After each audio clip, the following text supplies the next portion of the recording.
And we're live. Welcome in, everyone, Hey to everyone. Morning Ritual, Hey, what's up? our TTRPG talk show. Thank you for that follow, Dan. Yeah, we got to follow real quick. What the hell? Hi. I mean, not that I don't appreciate it. That's awesome, buddy. Okay. Let's just get it out of the way, folks. We're drunk as shit. A little bit hungover. You know what? Our guest was nice enough to join us in that, so thank you. I'm throwing everybody under the bus. It's not just me. Danny, it's great to see you. We're really looking forward to the show over on Super Dylan's channel tonight. Oh god, yeah, I saw that. That's gonna be Yeah. good. Oh my God, we're wasted, and we got that today. I forgot. Yeah, I also have to record a Oh, podcast shit. between this and that. So Oh, Oh, God boy. I damn don't it. even have And time I'm for the just, post-ritual and yet. I'm just going to drink more today. Like, I've got my booze ready to go. So, yeah, we got to fuck up these other teams. But that's not what we're here for. We have to do an intro for everybody on the show today, out of spite for our audience, because they've made a little bingo board, and on their little bingo board it takes more than 15 minutes for us to get to our intro. So fuck y'all. My name's Noah. You can find me on Twitter, Twitch, YouTube, and Instagram as the Noah Enigma. You can find me on TikTok as Noah Enigma, and I'm gonna pass it over to one of y'all. I don't know. I'm drunk. Hungover, not drunk. Maybe a little still drunk. Hi, I'm Anita, or Panita, or Critical Misses, so you can find me here most times, or elsewhere on the internet. That's pretty much me. And we have Draken today. Hi. Hi, I'm Drakoniques, or Jack for short. He, him pronouns, and yeah, no, I'm very excited for this. It's gonna be fun. You know, I cannot tell you how many times I've tripped over your name. I know it's Drakonics, but it's just spelled so uniquely that I'm always like, Yeah. like. There's actually a story. There's like kind of a story behind that. Oh, okay, I gotta hear it because you make me beatbox on every stream I'm in where I try and make you. I originally had I tried streaming on Twitch under a different name. So like I'm a big Pokemon fan, and my favorite Pokemon type are Dragon types, and Right. So anyone who can control Dragon types and stuff like that are usually referred to as Dracomancers. So my name was Dracomancer. Oh, that's a nice name. That's a nice name. Yeah. And then some not so great stuff happened with stalkers and stuff. So I had to like rebrand completely, but I didn't want to lose my like dragon love basically. So I went with Draconic. I wanted to go with Draconic, like the normal spelling of Draconic, but that was taken. So I had to get creative with it and went with Draconics, which I recently learned is French for Draconic. So It like works I'm out. still right there. It Well, works I out, was yeah. looking at it as someone that has like an 8th grade level of French. It's like, oh, Drakoniques. Yeah, exactly. Yeah. I still pronounce it Draconics, but yeah, it's technically properly pronounced Drakoniques. Yeah. I mean, it sounds suave no matter how you say it. As a Pokemon Dragon type lover, I have a question to ask because I'm not sure if this is true or not, and I'm too lazy to look it up on Google. I'm gonna have you answer it. Is Charizard really not a Dragon type? No. So he's Charizard becomes a flying fire type, I believe. But if in the most recent games, there's a thing called Mega Evolutions, and when Charizard becomes a Mega Evolution, he's a Dragon type, if I remember correctly. I feel So, like that. I feel like that's dumb. I feel like he should, like Honestly, I agree. Yeah. the second he gets wings, that's it. That's it. He looked like a dragon at that point. Like he is just a make him. dragon. Exactly. I'm not gonna get into this because that's like when somebody told me that I didn't have the right information, and it turns out that they were right, but I argued with them for like 4 hours. Didn't Google one time. I just argued with them. Yeah, no, it would be very OP. Yeah, Daddy's honestly right. It would be very OP if he was a dragon type as well. because he's a fire type, so he's already Right. not weak to ice. But then dragon would cancel. Would like it would be a drag. He'll be a too powerful of a dragon type because ice types wouldn't be effective. Charizard is already too powerful. Let's just keep this. Let's just keep this train going. Fire type's best starter. Wait, what the fuck did you just say to What me? would you say? I said fire type's the best starter when you choose Oh, okay, water, yeah. fire, You're or right. plant. You're right. Yeah. I'll give you that. Okay. Yeah. I just got sword or shield or whatever one, and they've got like this fire monkey. And I love this guy with my whole heart.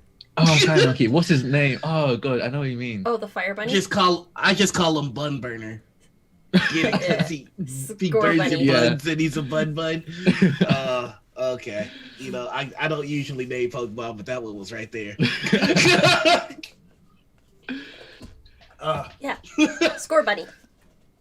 School bunny. That's Though it. Yeah. for that one, I am Sobble Squad because as a sad girl, I respect that. I respect someone who wears their heart on the sleeve like that. Yeah. Anyone who can cry and fight at the same time. I mean, I respect them.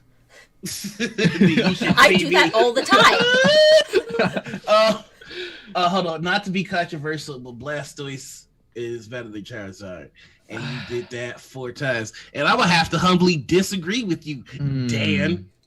I'm sorry, Dan, but that's not That's not how this works.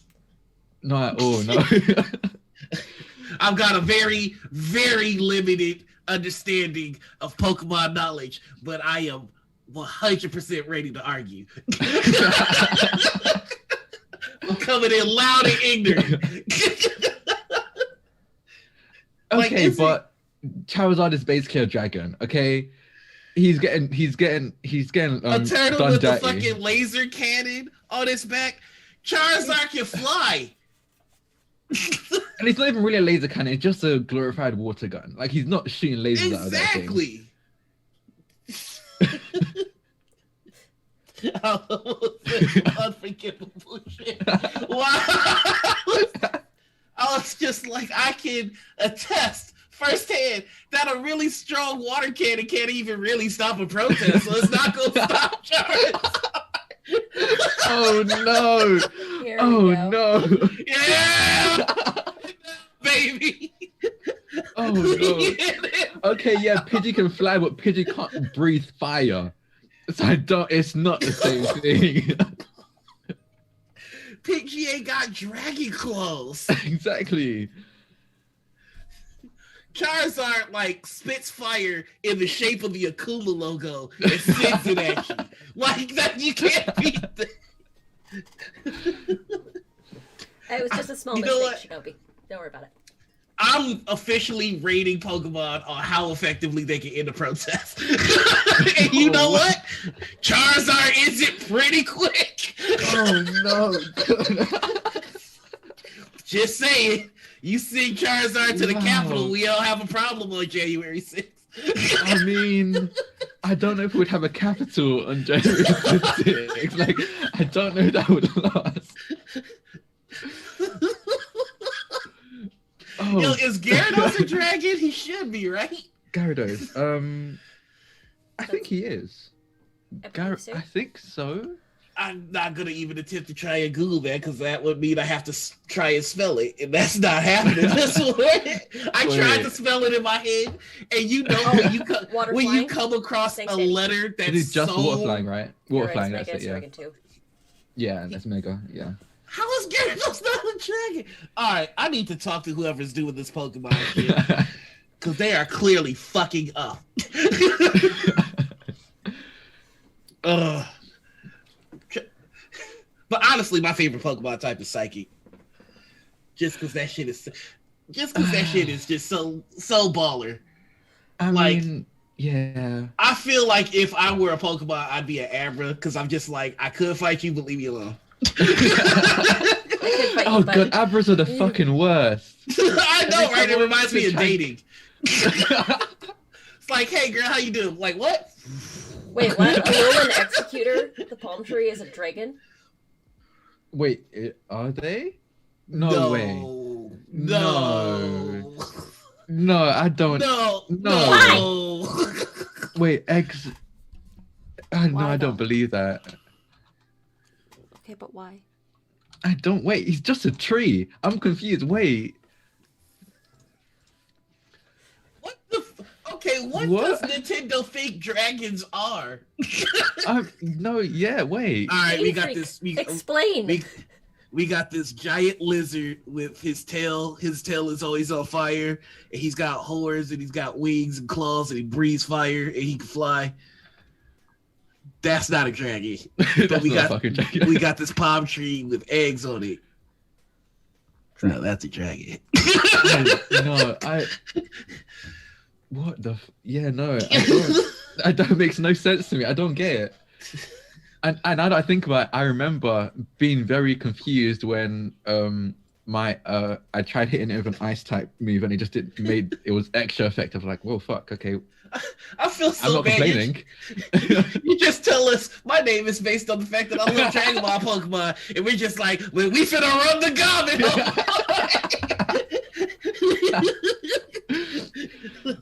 Technically, Gyarados is kind of a serpent and has the dragon subtype.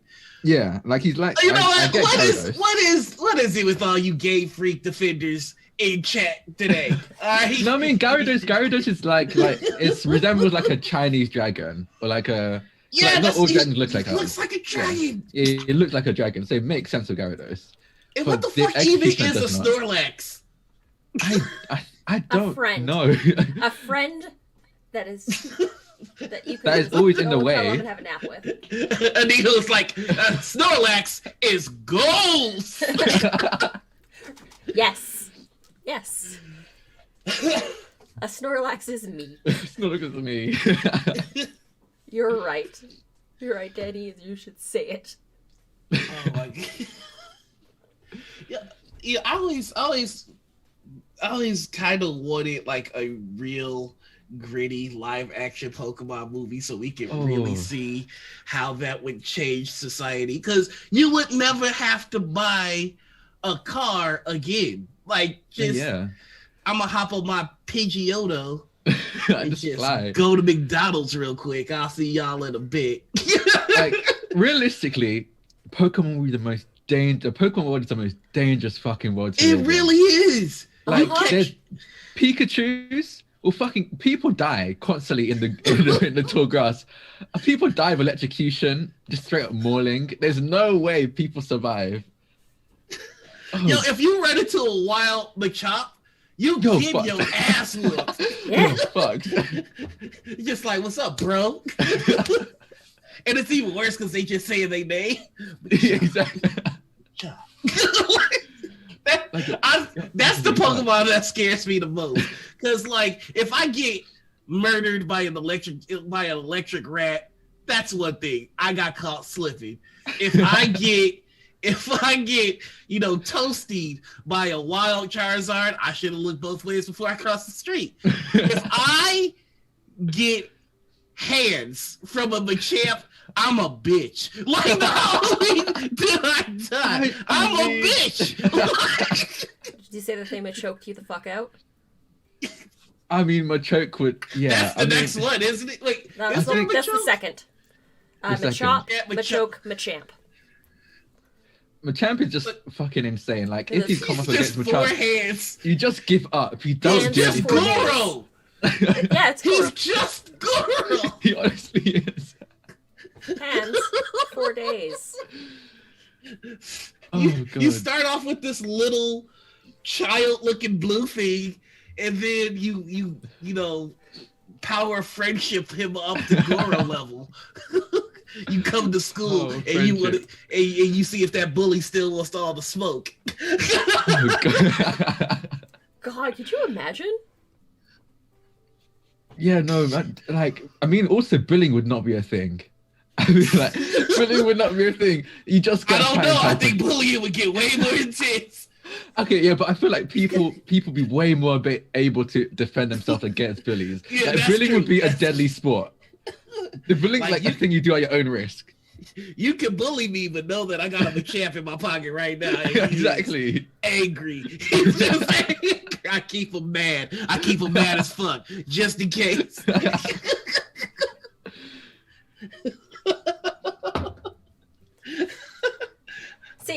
Like just last night, I put on Lion King, and I told him Mufasa was gonna make it in the beginning. Oh, he no. is not happy.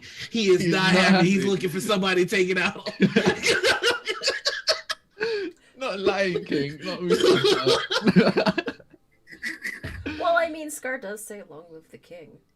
Yeah, well, and then he eats him. I know. I mean, yeah, I've seen technically. that fan theory. I've seen that TikTok. Yeah, I seen that. I was like, this is bullshit. That's not serious. And then he went through all the facts, like, oh fuck. And he that's showed actually- the skull. the For skull those of and you everything. that don't know what we're talking about, there is a TikTok that explains that hyenas don't eat lions. Mm-mm. And we see Scar talking to a lion skull later in the movie after he killed Mufasa. Putting two and two together, we can decipher that Scar ate Mufasa, and Yeah. that's some Yeah, I think- hardcore shit. They literally googled it. They were like, the only other creature that eats lions are other lions. So like, Scar fucking ate his brother. That's cold. That puts a whole other layer on that movie, man. And they did it on purpose for sure. That's not something you do by accident. You don't put a random lion skulls are very specific. Like, you don't do that by accident. There's never a situation it's like, oops, ate my brother. Oops, all brother. Oh, brother. Oh god. Cereal coming to an aisle near you. So that's two tangents. Oh. I don't go on tangents. You know what? Not gonna let you bait me this morning. We're supposed to be a team today. We are. We will unify. It's funny how Noir did the MK analogy with Machette. MK? Is that? Oh, Mortal Kombat. Yeah. Yo, let's see. I kind of want to see. Okay, Pikachu would be Raiden. Mm-hmm. Oh yeah, for sure. Or Zapdos. I feel like Zapdos could be Raiden. Zapdos is probably would be more Raiden. I feel like. Zapdos is like you could do the overrated. legendary birds as so Articuno would Pokemon. definitely be Sub-Zero. Yeah. True. What's the Pokemon that has like the sad ass storyline where it's like he wears his mother's skull? Oh, that's Oh, Keybone. Yeah. Yeah, that shit is sad for no reason. Yeah. There's a lot of stuff in Pokemon that's just really dark. Like Drifloon, one of the old Pokedex entries in Drifloon is that Drifloon would often go to children, and children would mistake them as just a balloon, and he would just float away with the children. Like they would just wrap their string around the child and just leave. Like, it's fucked up.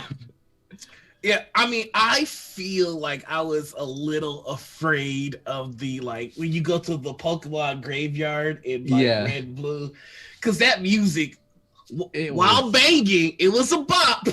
It was a spooky bop. Yeah. It was a very spooky plot. Like, yeah, no, it was dark. It like the thing is they never mention it again. Like, technically, your Pokemon are dying. Like in the Pokemon die in their fights, Mhm. but we don't talk about that Wait, except what? for in that one step. Yeah, Pokemon have died in fights. They don't die for you, obviously. They always say they faint, but like if In your some Pokemon fights, fights enough, If they die. if a Charmander's tail goes out, it They die. dies. Yeah. Yeah, I remember the one episode of Pokemon where it was Yeah. raining and Charmander like has a leaf over his shit. And I'm Lucas- like, yeah. yo, this is sad. Why are they Yeah. marketing this to kids? So many things that were marketed for kids just fucking dark. Like when you really think about it. Mommy, what happened to Charmander? Well, you left him outside. I told you, we saw the weather forecast and you left him outside. You knew it was for the rain. Mr. Enigma, do you stand by your statements where you do not fight chat? I don't fight chat. We've been having a lovely discussion about Pokemon this morning, and not once, nary a time have I fought the chat. Ooh, Oh yeah, good. Phantom. According to old Yeah. tales, these Pokemon are stumps possessed by the spirits of children who died while lost in the forest. Yeah. It's What? By yeah. Some Pokemon are just That's straight lovely. up children. That's fucking right. Some Pokemon are straight up children's souls. And it's just is not okay.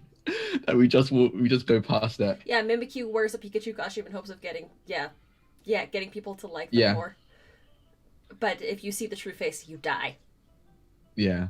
And in I think one of the cartoon series, I think the Japanese cartoon series, like Meowth eats it because Meowth actually sees Oh. Mimikyu. No way. Is Mimikyu like a Pokemon or something? Yeah, Yeah, Mimikyu is a ghost type. It's a ghost type, and it looks kind of like a Pikachu, like a shitty Pikachu cosplay. Yeah, it looks like you know how you put like a just a blanket over your head to be a ghost. Mhm. Do that, but with Add Pikachu ears, basically, and then like paint a draw it creepy the smile on your face. Yeah. Hold on, let me see this shit, because this must be past generation 2, which is like the last time I was like, Yeah. what pretty the new. fuck is even that thing? That's creepy as shit. Okay, Yeah. so Oh my god. so I have a story about What? this. My friend Kaylin, my real life best friend, we play a Pokemon 5e homebrew. Oh, yeah. And as part of our homebrew world, our party has a Mimikyu that follows us around at different towns.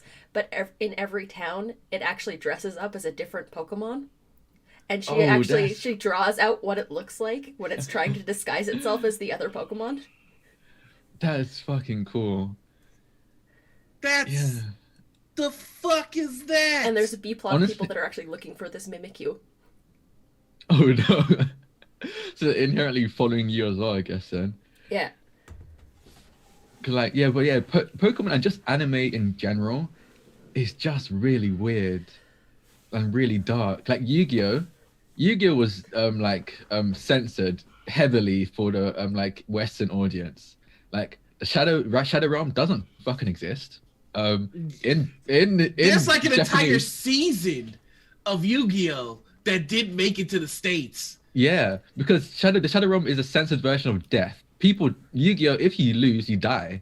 In the Japanese translation, you die when your hit points go down to 0. So like, no one's getting sent to the Shadow Realm. Yugi's killing people.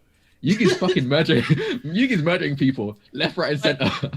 In season 0, like Yami had a bigger like role, and like he would come out and punish people IRL. Like he did this one game where it's like he poured oil all over this dude and put a lighter on his hand. Yeah. And the game was you got to keep your hands still or else you go die. I was like, what is this? It's fucking insane. I The was fact that never they were into like, you know Yu-Gi-Oh!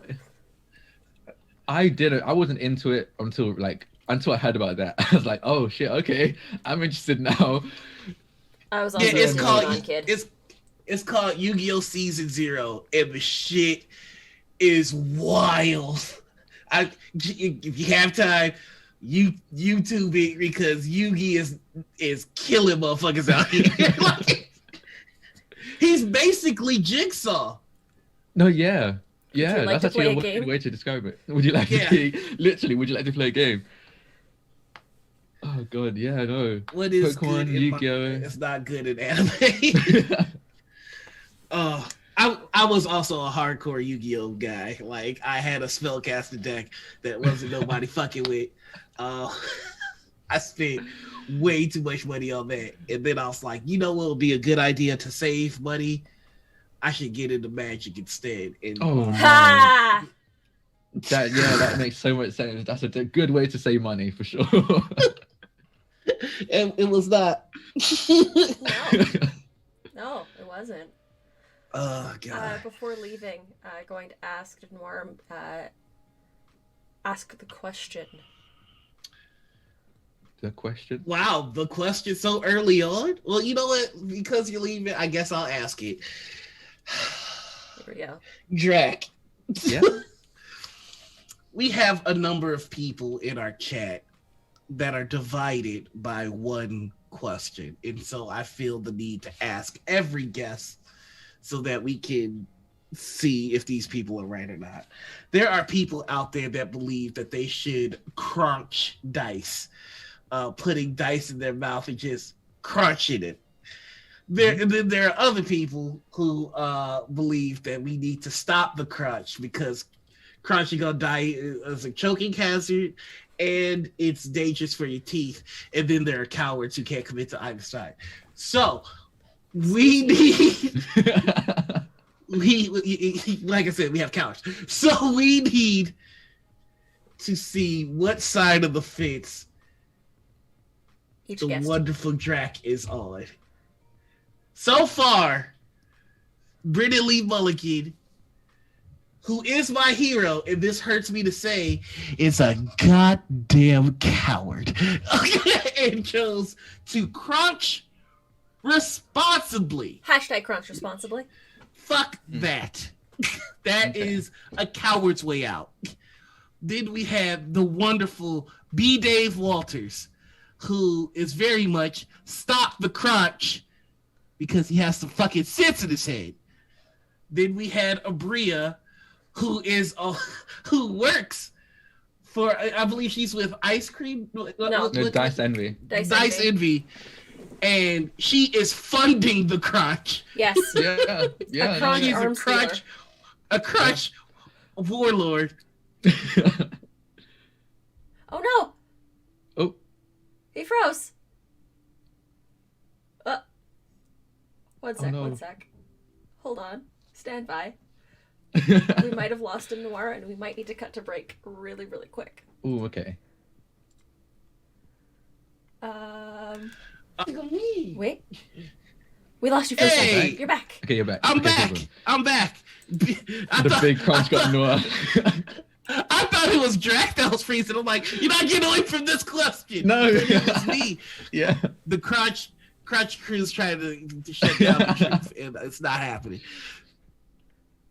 Oh, right. Froze again. So, honey, wow! Wow, it's freezing me again! And it's every time I mention honey. I think... Honey was also, I love honey. Oh, and it froze again. Wow. Oh, no. Wow. What's going on? The Crunch crew is attacking Noir's internet, so that They way... really are. Yeah.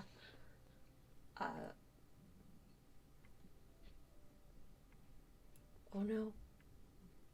I think we're gonna just do a quick cut to break, see if Noir can reset his router and get things sorted. We will be back in about... But she was... we'll be back. Am I back? Am I back? We can... You're still choppy. Yeah. Okay, hold on. Am I still choppy? Yes, we're gonna give cut me a to break sec. And okay, hold on 1 sec. I might be able to fix this. All right, give me just 1 second. Here we go. All right, am I better? your video's a little grainy, but you're moving smoother. Yeah. All right, we'll rock with it. It'll fix itself because I need to get to the answer. Okay. And I can't go on break leaving the people in suspense. I'm going to come at Honey one more time, even though apparently doing that is a death wish for your internet. But I can't let Honey spook me. Honey took the coward's way out and was crunched responsibly. So we need to know, Drac, what side of the fence are you? Are you Crunch Crew? Are you Stop the Crunch? Noah, I know this, what you bro. stand for this. I'm sorry. I'm sorry. Don't do this, Drac. I'm Crunch Crew. Crunch Crew all the way. Crunch Crew all the way. Come on, some of these dice. There's a whole company of dice that is made to look like something you pick. There's ice cream dice. Come on. No! Come on. Are you trying to tell me that they're not made to be put in your mouth? No! I love Mark to death. Mark is the fellow that runs ice cream dice. And Even he says, I am not responsible for what happens to your teeth. Okay, but okay, the thing is, if your teeth break, if your teeth shatter, you're the weakest link. I'm sorry, that's natural selection. You know, that's Darwinism. Okay, if you can't survive the crunch, you're. If you can't survive the crunch, that's on you. That is your fault. Get good, you know.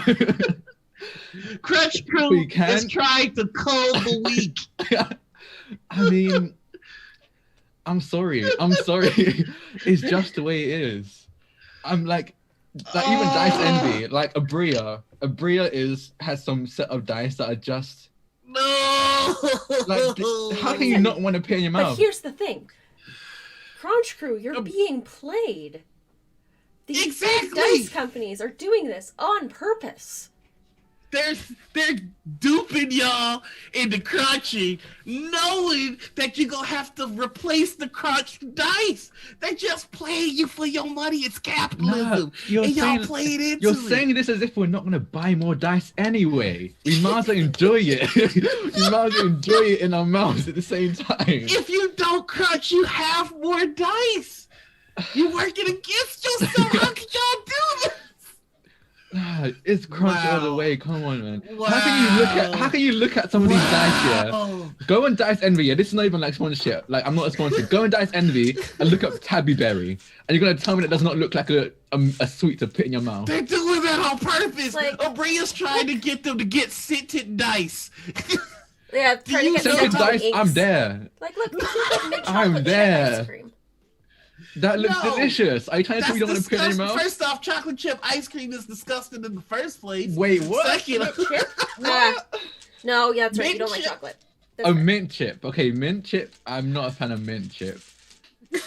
Chocolate chip, I'm okay with chocolate chip. Just like normal, like vanilla chocolate chip, something like, or cookie dough ice cream, something like that. Look at Crunch Crew in the goddamn chat. They feel validated. I hope you're happy. I hope this is what you want for the TTRPG. Like, have you seen it? Like, there's Tabby Berry. Looks like some mints.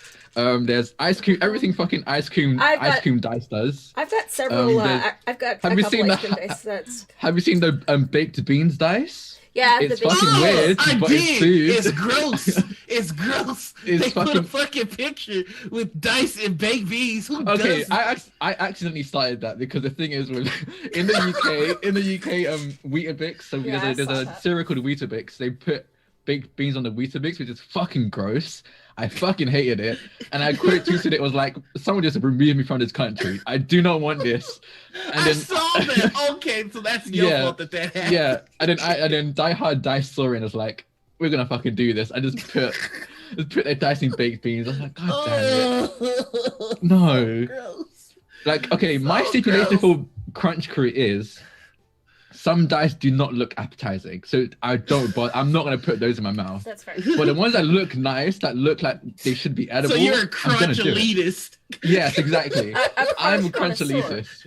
Exactly. Yeah, I prefer that. A crunch connoisseur.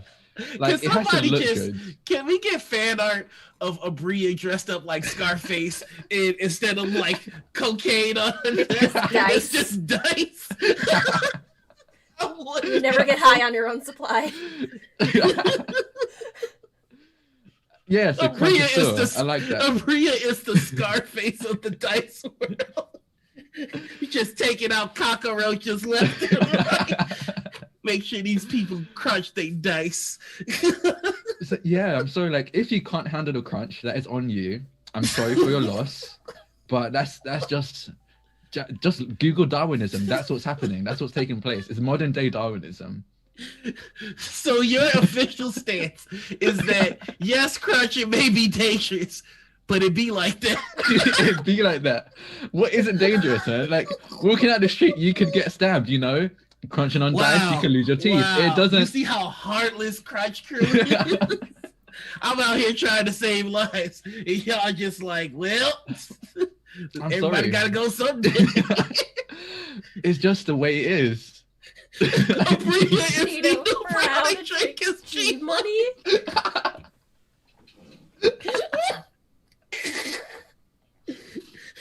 You have a gift for a new Jack City remake, but it's about dice instead of drugs. Oh god, that'd be so fucking good. Oh.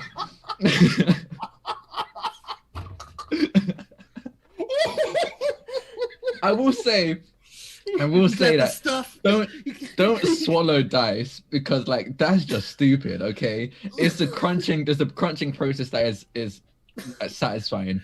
Not There's the a way swallowing. to crunch. There's a way to what? crunch.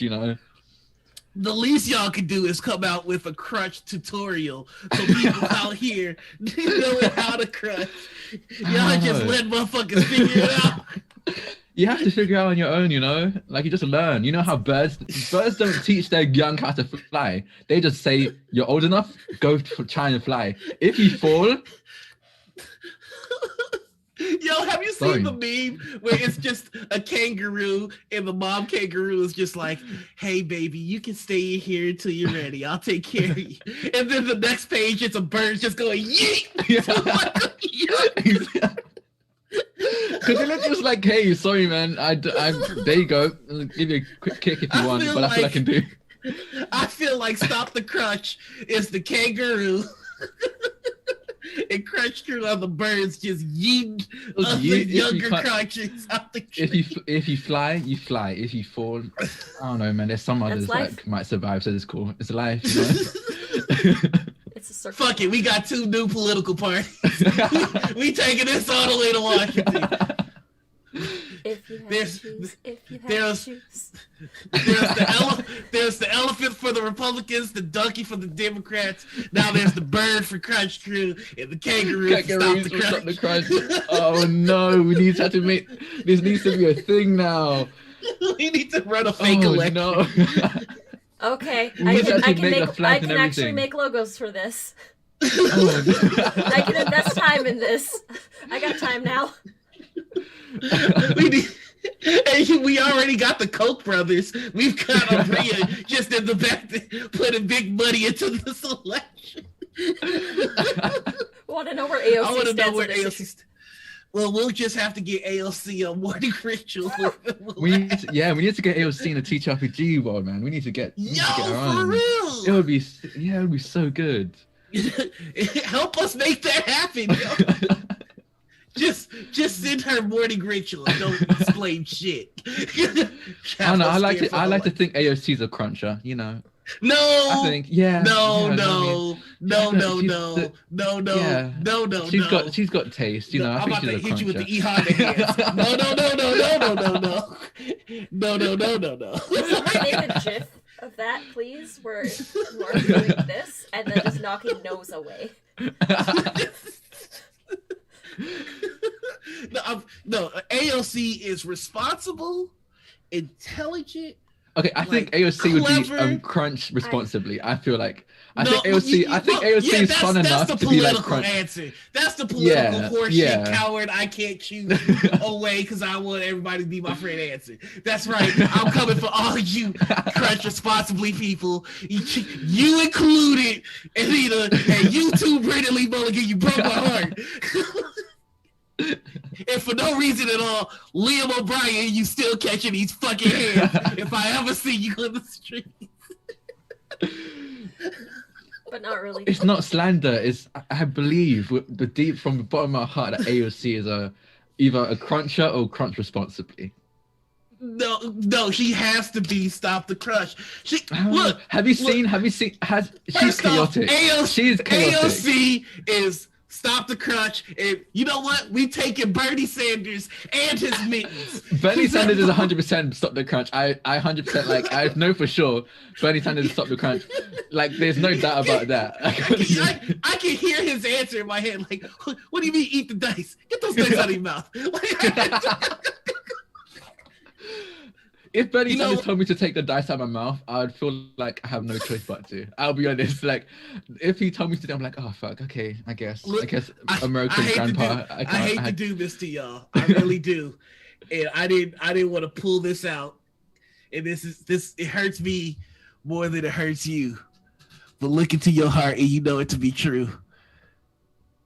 Trump would eat dice.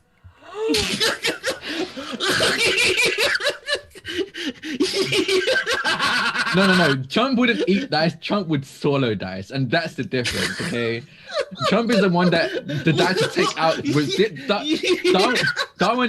Darwinism via dice is Trump is the target that Darwinism is coming for when it comes to crunching the crunch crew. Like we I don't know what these little rocks are, but they look delicious, and I want to put them in my mouth, and nobody's gonna tell me otherwise. That's the thing. Trump would be one of the people who don't survive the crunch, which means in the end of the day, crunch crew just saved America. It's too late. Like Trump would eat the dice and choke and die, and then by association, crunch crew just saved America. So this little rock with numbers looks like bubble gum. I don't like how you're good at you are. That impressive, man. It makes me feel real uncomfortable. I was a stand-up comedian right when he got elected. I had to learn it. It's terrible. I hate doing it, but I do like being able to make him say all sorts of silly shit.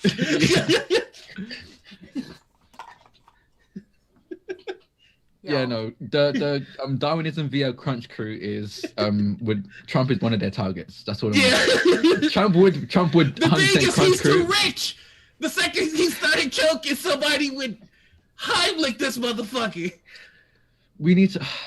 I mean, no. Because like with the way Trump and his goons Ted work, Cruz, they would all me. they would all crunch on that. They were all crunching the dice and they were all choked to death. So like, are you seeing what's happening now? They're all siding with Trump despite all of the evidence against him. They would 100% choke on dice with him. They would be too busy choking to try and save him. They would be lying about his choking. He is not choking. He's not choking. Doing an exercise where breathing is harder because his lungs are so manly that breathing regularly is too easy for him. And so in order to save America from Antifa, he's going to practice lung exercises. That's all that is. Exactly. So again, like I said, Crunch Crew saved America. You're welcome. No, it didn't. I don't want to hear that shit. Y'all had 4 years to assassinate this motherfucker via dice, and not one of you dice companies stepped it up. All right, Dice Envy, Ice Cream Dice, Die Hard Dice, Jawbreaker Dice. Where were you when America needed you? Well, I mean, Ice Cream Dice is Canadian. We've got our own problems. You know this motherfucker loves burgers. All y'all had to do was come out with a Big Mac dice, and that would have been a wrap.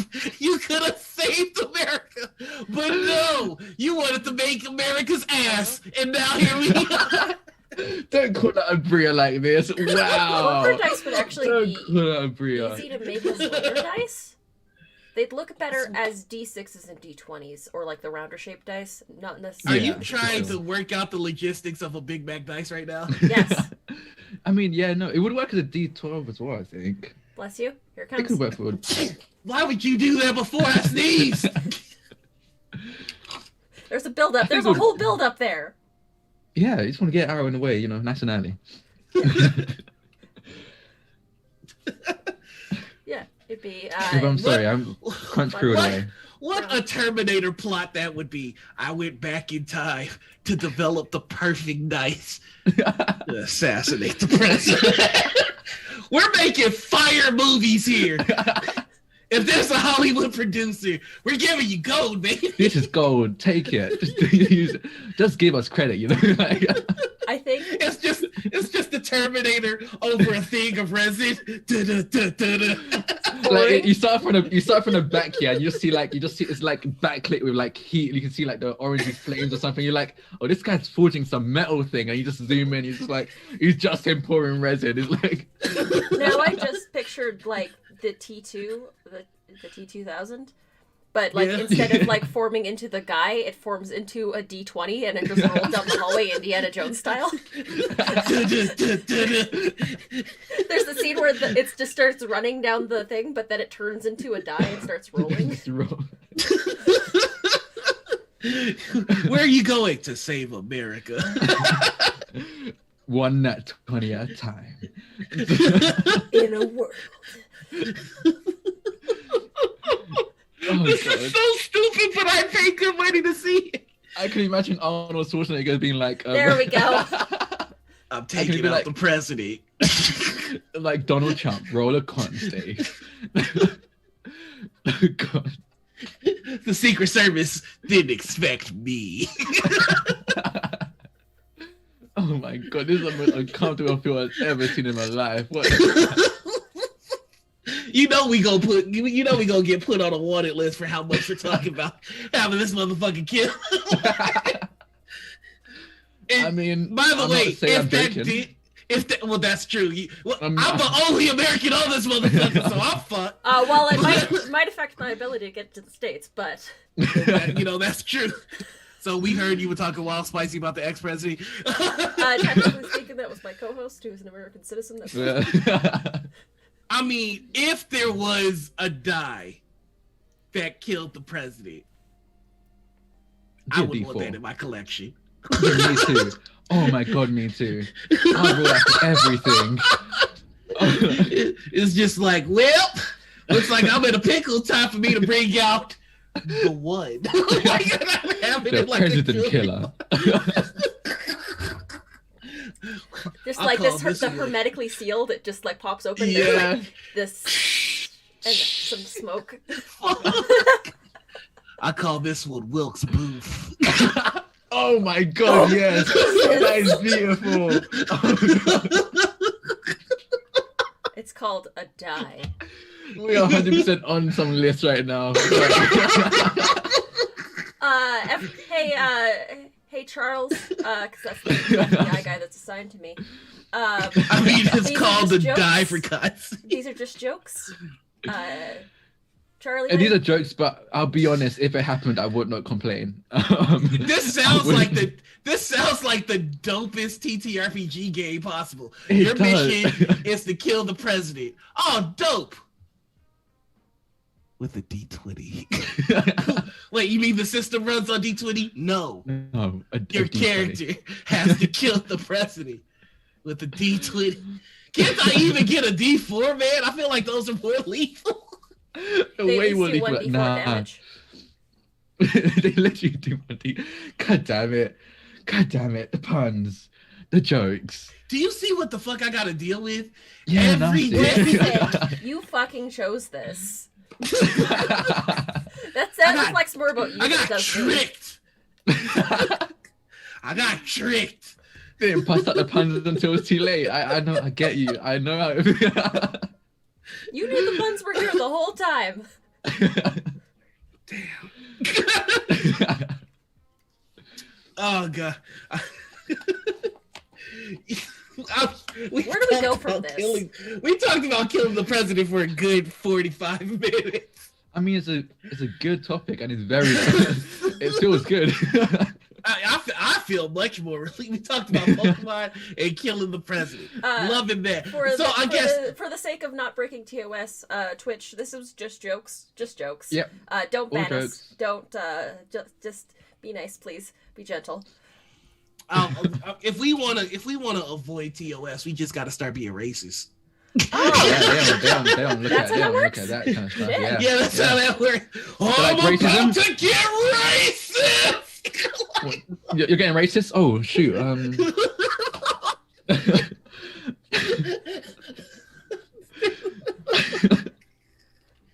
Things I didn't think I'd be yelling into a microphone today.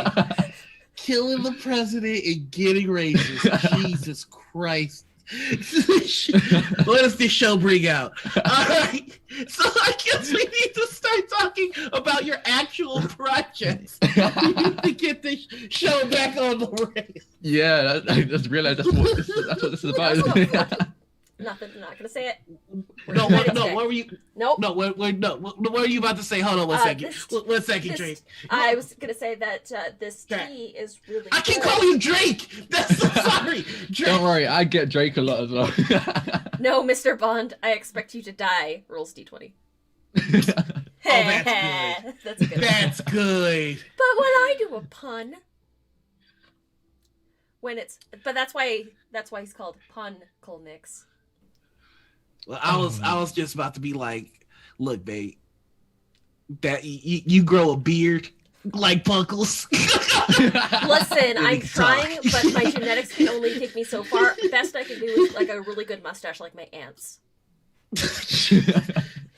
Your aunt probably is just like, I'm gonna tune in to Nene's show and see what's going on today. Ah!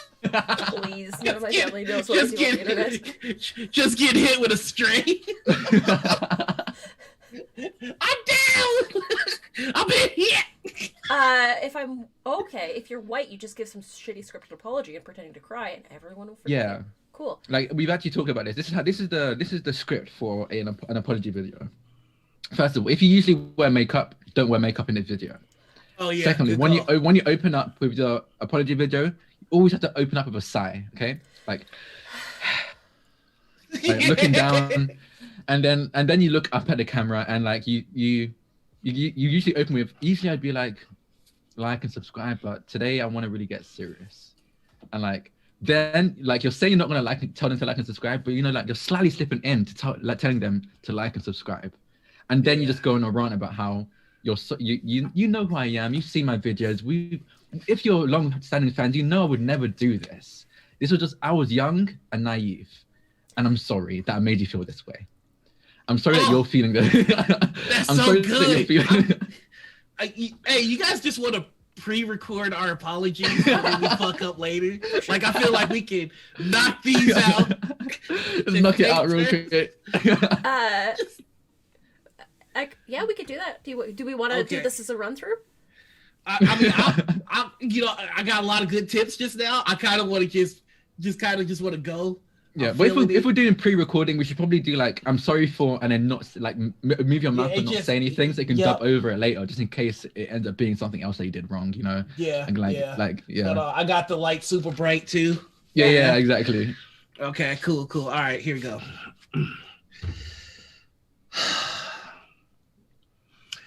Hey everybody.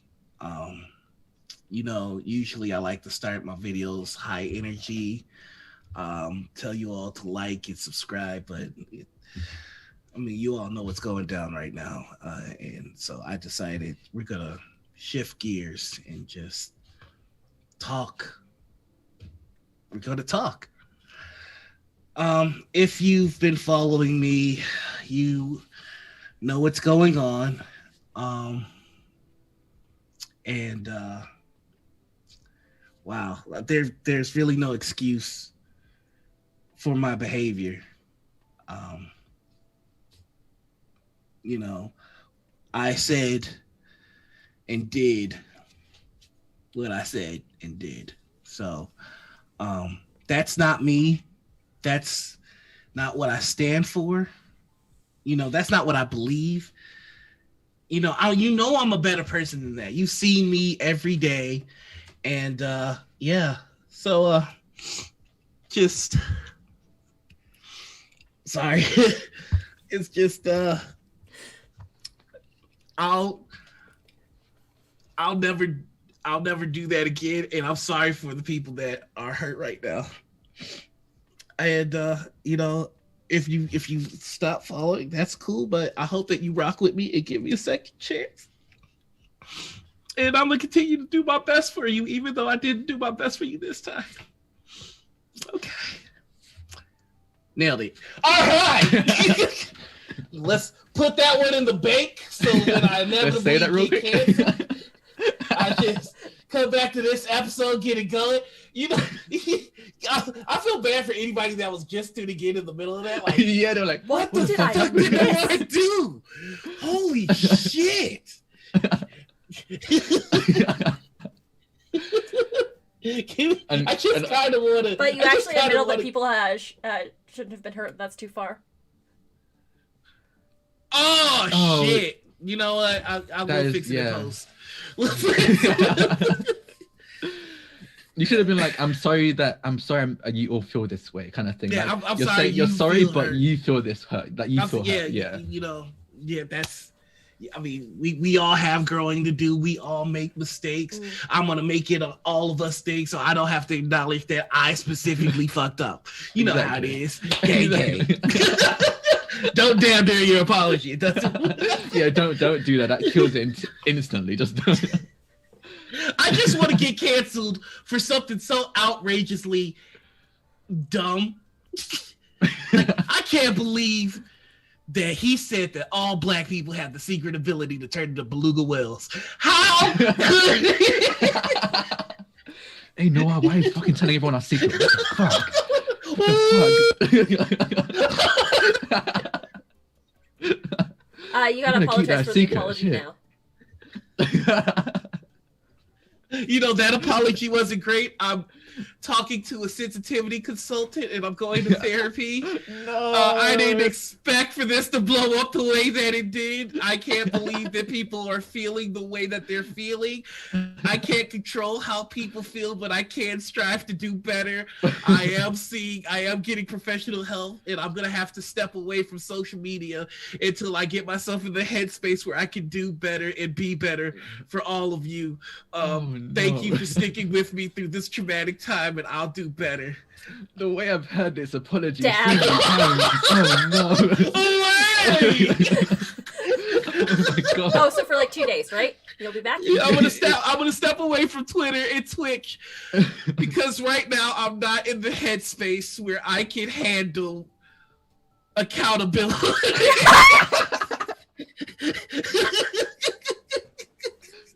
Oh no. I need to step away from social media because people want me to take responsibility, and I'm not ready for that yet. And so we're gonna take this with the time that it deserves and the seriousness that it deserves. So I'm sorry you were all hurt. And maybe with this time away from each other, you'll be less hurt and come back. Don't forget to like and subscribe. By the way, I've got merch still out. Got a link to run, so please. You please go to my merch store and pick up my I'm sorry shirt. Limited edition, so, you know. Yo, I'm really about to make an I'm sorry shirt. I need to take a couple of mental days away from social media until people stop asking me to take accountability for my actions. Oh, fuck. I'm going to step away until some other person does something worse so that I can use that as camouflage to Yes. return, and I hope you Yes. Oh yes, that happened. Poker coming in with the shake. Yes, he was it that did that. Like I remember specifically. Oh god, who was it? The person that was it a Savage World? Was he running a Savage World or It was Dungeon World. Dungeon World? Adam something. Adam. He Cole, just came. yeah. Yeah. It's just like my man Smooth slid in. My man Smooth was just like, "Hey, it's pretty fucked up what that dude just did." It's pretty fucking wild what he did, right, guys, right. I can't believe some shit looks like that. He just came out of nowhere. Oh my god, I was like, nah, you're not fucking doing this. Good try, but no. Didn't No you one was taking sexually it. assault a robot on your stream, bro? Yeah. You're not done with that. We still That was mad. not okay. Oh Ugh, god. goodness gracious. But yeah, so that's my Apology. future apology. This is really gonna come back and bite me in the ass when I actually get canceled. Yeah, there's going to be a cut of this. Like he knew he was lying. He's not actually sorry. Look at him. Look at the acting. And like when I'm doing my actual apology, I'll be like, damn, y'all right, y'all got me. Jokes on y'all. When I actually get canceled, I'm coming out and I'm doing the opposite. I'm doing a bad guy monologue. Like, Yes. I heard y'all caught on that I called all black people hidden beluga whales. And normally I'd come out and apologize. But fuck that shit, we double it down. Let me tell you what I think about women. No, I'm just kidding. I'm just kidding. Cut that stream. Cut that fucking stream.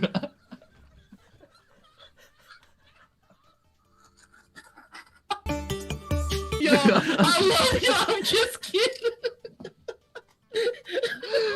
No. That's the problem. People keep coming out with fucking fucking apologies. I'm coming out with a WWE promo. You're just going Oh, full you blown hate on me, this. huh?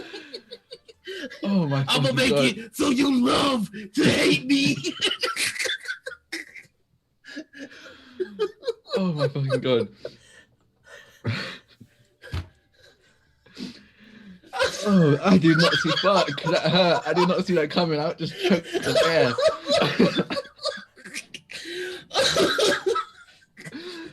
Hey, Winged Lioness. Welcome to the chat. I can't even explain myself. We're kind of wild tonight. Yeah, Right? no, It's I could the tell. spring. Jesus Christ. Hi, Al. It's not our fault. It's WandaVision's fault for being such a good show. Oh fuck, One Division's so fuck. Okay, can we talk about One Division for a second? We can't talk about any of the spoilers, but we can talk about the show Yeah, in I want to general. talk about the show in general. It's so fucking good. Like, I'm happy Disney's just not pulling any punches right now. Like Marvel movies were great and all. Even the Marvel TV shows were good, but like they literally just took this as like, we're fucking rich, okay? Let's just do something fucking wild. And It's a see what we can- movie every episode. It literally is. Like, oh my I God. don't want any more Marvel movies, honestly. I honestly don't. Yeah, I just point, want honestly, them to kind of- keep doing shows like this. Yeah, because you can do so much more. You can Hell do yeah. so much more. Oh God, yeah. No, I won't spoil it, but It's so good. Like, and each as a comic episode fan, has everything- me mad that it ends. Yes. Yes, like I'm last always so episode. upset. The last episode. Ow. I wait a week. I'm so fucking pissed. For real. Like, this is one of those shows that's a blessing. Because it's just like, if I could get through my shitty week, I could get to see this. Yeah. And the supporting cast is better Better than like, any Marvel a lot movie. of the. There's so much that I want to talk Jimmy about. Woo. Ooh. Like, that's not a spoiler. You've seen him in the trailers. Like Jimmy Woo's there, Monica Rambeau, like Darcy. Oh, Darcy is honestly, I'll just watch a spin-off of just them three. That three Yes, please. is just beautiful. Oh my God, it's so good. And I can't spoil anything, and I want to talk about everything. But, I mean, go ahead. No, I was just gonna answer Faye's question. Faye, to answer your question, I am. This was all tea. I have another one that's about here that's all coffee, and that's about half done in the other room. And Damn. also, I drank about a bottle of wine last night. Let's see. So, yes. How much caffeine have I had? Yes. I've only had one cup of coffee today. Last night I had 6 White Claws, and my Crown Royal was like from here, and now it's here. And also I had some wine. Hey. I like to drink till I don't feel pain anymore. Oh, no. Drinking makes the sad go away. Babe, are you okay? No. No, I'm not. Hey, do you want to go and break? Can we talk, like off stream? Like, Do No. we need to have an intervention? No, it's okay. yelling at people in the chat room makes me feel better. It's my therapy. Getting to our weighted blanket. I would appreciate that. but Nobody next, wants- yeah, One Division. I don't know if you're watching it already. Oh, wait, you just learned.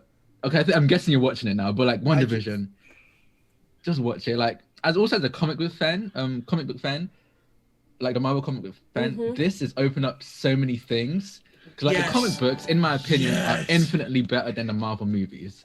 And then now that they have like Disney has ownership of most of the Fox stuff, and with WandaVision and what they're doing, it opens up so much stuff they could do.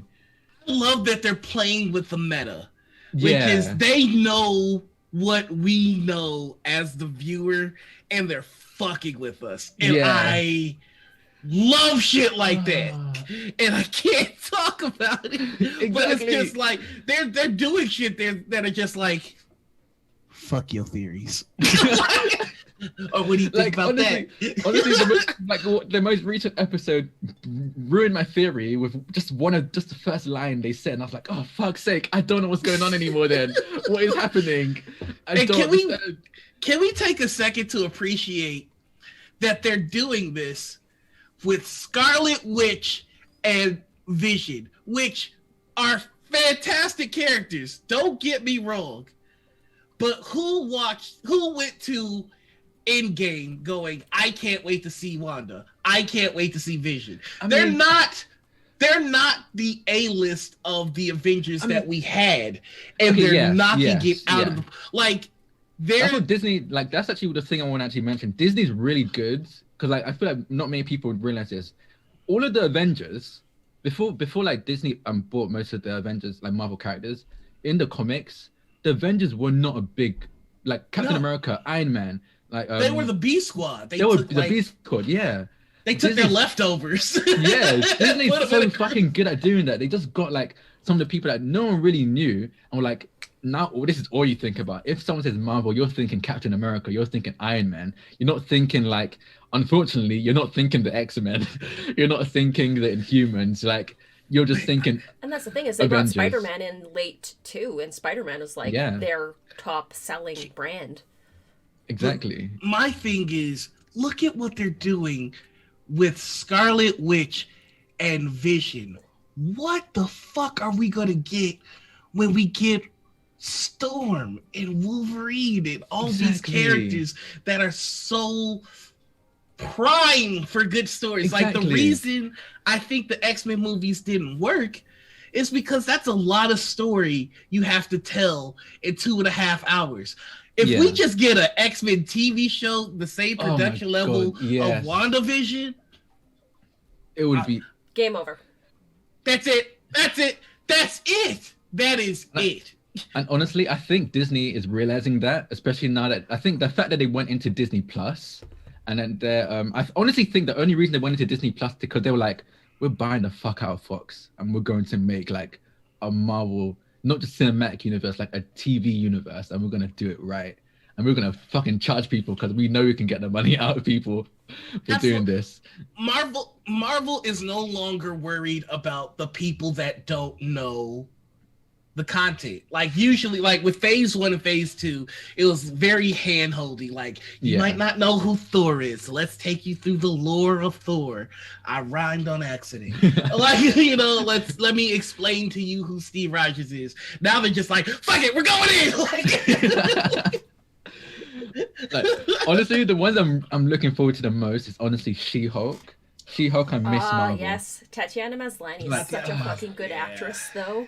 God. Oh, I Orphan cannot Black wait. is a show that is so dear to my heart. It's so good. It's such a good example of like range. Like, that's range in a TV show. Because like, oh my god, no. She plays at least 20 distinct characters. Exactly. With personalities and fully fleshed out backstories and motivations. It's ridiculous. I mean, I've seen some of it. Like, I've maybe like stumbled on an episode, but I haven't really like watched the show, and I feel like I should. It's really good. It's honestly really good. But yeah, like, I fully acknowledge that Disney is a multi-million-dollar conglomerate that does not need my money, and they do not care who the fuck I am. But I am personally very happy and satisfied with the fact that Disney now has like most of the Marvel characters. Well, the 3 latest Star Wars movies sucked. Yeah. Like, they were awful. But then we got The Mandalorian, and that was, to me, the first showing of the potential of Disney Plus. Because, again, each episode kind of felt like a movie. Yeah. And the production value, just all of it, it was so grandiose. I mean, especially the season finale of season 2, which was just, it showed you what this could be. And then I feel like it worked in conjunction with WandaVision because Mandalorian's finale showed us what this could be. Like it showed us like we aren't afraid to go there. Like we're not afraid to pull out the big characters and the big twist. And then WandaVision just kind of smooth steps up and they just keep teasing you. My god. Like, wouldn't it be funny if this person showed up? And we're just like, are they good? Are they good? So the thing is, the way, this with Marvel and like a lot of other franchises, but I think especially with Marvel, they know their audience. They know that they have casual viewers. They know they have like really in-depth viewers, and they know how they have comic book fans. And like, honestly, it's very easy, and most media does that. It's very easy to just focus on one of those like types of audiences. But this one, like WandaVision and just Disney in general, they're really good with hitting all of the sweet spots. Like, I could know literally nothing about Marvel and watch WandaVision and fucking enjoy it. I could know everything about Marvel and enjoy. Like, it hits all the points. It hits all the points. It hits all the tones. Like, there are parts in WandaVision that genuinely scare me. Like, a MCU property is actually scary. Like, and you have and thinking about that, it's just like you never go into like a Marvel movie and you're scared. Like, Captain America is gonna be fine. He's gonna make it. The Avengers are gonna save the day. Like with Infinity War, they all got snapped. Yeah, but like even then, I was like, we knew they were coming back. Yeah, there was no way they weren't coming back. I gotta say, I don't know what the fuck is going on with Wanda. The only person that I'm sure is safe is Wanda, and that's it. I mean, this is where I bust out so I'm one of the people who know Marvel really well and the comics really well. Yeah. And like, I'm the conspiracy theorist. I'm the one that's like, I'm gonna rewind, I'm gonna look at this clip real quick, let me zoom in and enhance, like. And so that means you and I are both waiting for Mephisto. Yes, I'm literally about to say that. Yes, I'm waiting for Mephisto because that's the only person that can. Because not even Wonders is sure how she's doing this. Like, she's like, I have no fucking idea what I'm doing, but I'm doing it. Like, we're kind of verging into spoiler territory. Okay. Yeah. Okay. So I'll pull it back, but I will say the reason that I'm excited for Mephisto, if they do show up. Yeah. We don't know. Yeah, spoiler warning, just in case they do and you don't want to hear anything about it. Yeah, here's a spoiler warning. Spoiler warning. Mephisto's very presence opens up a whole new section of Marvel. Yeah. Like, y'all don't understand. If this dude shows up, we get Beyonder. We might get one above all. We might get the Tribunal. Oh my god, get a Tribunal. I think we might even get a Tribunal because of wasn't the Eternals like didn't the Eternals have like a link with the Tribunal? Yeah. And the Eternals are like canon, like loosely, yeah. Loosely, yeah. Didn't we also? I mean, we had the Watcher at one point, correct? Yeah, unofficially, yeah, he was in Guardians of the Galaxy too. Yeah, that's who. That's well, actually, no, it's official. And we know who is playing the Watcher because he's been casted. That's right. Oh. The Watcher is the black dude from Westworld. Oh, the new Commissioner Gordon, because the Watcher is who's narrating the What If series. That's right. No, that's right, because it's different. The Watchers watch different universe. Yeah. So yeah. Oh god. Which the thing is, when WandaVision ends, we don't have like Disney was smooth with this because Friday night has become the night of Disney Plus. Because we watched The Mandalorian and The Mandalorian was excellent, and we were like, oh man, what are we gonna do with our Fridays? And then WandaVision smooth walked in like, hey, what's up? And then after WandaVision ends, we go directly into Falcon and Winter Soldier. And I'm just, and I do want to say it right now because like I know it. I think all of us know it deep down. When WandaVision ends, nothing's gonna be resolved. I promise Uh-uh. you, nothing, no answers are gonna be given at all. This show is the best trailer for Doctor Strange and Exactly. the Multiverse of Madness. Exactly. Yeah. That's where you're gonna get the resolution. Yeah, Exactly. it's just, and it's so good. But like, look, I can't. We can't. Okay, There's you so know what? much.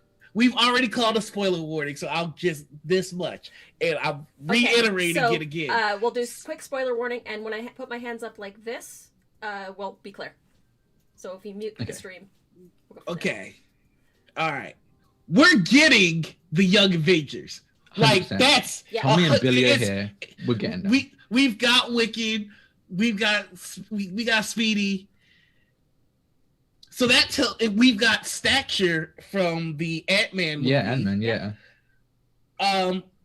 There's no way we don't get Patriot and Captain and Falcon and Winter Soldier. There's no way. I mean, we've There's no way. seen Patriot, haven't we? Didn't we see? We saw a clip of Patriot. I could have sworn. This is news to me if this is a thing. Yeah, I'm pretty sure. Wait, hold on. Was it during one of like the Marvel stingers? Yeah, I'm pretty sure. Like, Or at least, like I said, I'm one of the people who like theorize all the time. So I'm on those YouTube videos watching this Me too. YouTube theories and stuff. Yeah, no, I'm pretty sure. Okay, no. I don't think we have. No, We haven't gotten no. Patriot yet. No. But I'm willing to bet Anita's life that Oh my god. Why mine though? that during Falcon and Winter Soldier we get Patriot. And like, Okay. also another thing that I don't think anyone's really processed is that technically in the MCU, Scarlet Witch isn't a mutant. She's Right. technically a mutate. She was given her powers by the what stone was it? Was it the Tesseract? I don't think it was the Tesseract. The soul. It was the yeah, the Tesseract. It was the Or- Tesseract. It's the Tesseract, no. right? Yeah, Tesseract. Yeah. Or was it Loki's staff? Yeah, but that was the Tesseract. Oh, Yeah, Loki's Loki's stuff was staff the was the Tesseract. Mind Stone. Mind Stone. No, Loki. Loki's stuff was the Tesseract, I'm pretty sure, wasn't it? No. Loki's staff was Not? Okay. the Mind Stone was hidden in the gem in Loki's staff, Oh, Yep. okay. and that's Yeah. why. So technically she's not a mutant, but Wiccan and Speedy technically are. So they're they're MCU's first ever mutants. So if they want to introduce mutants as a whole, because now they own all mutants, they could very easily do that.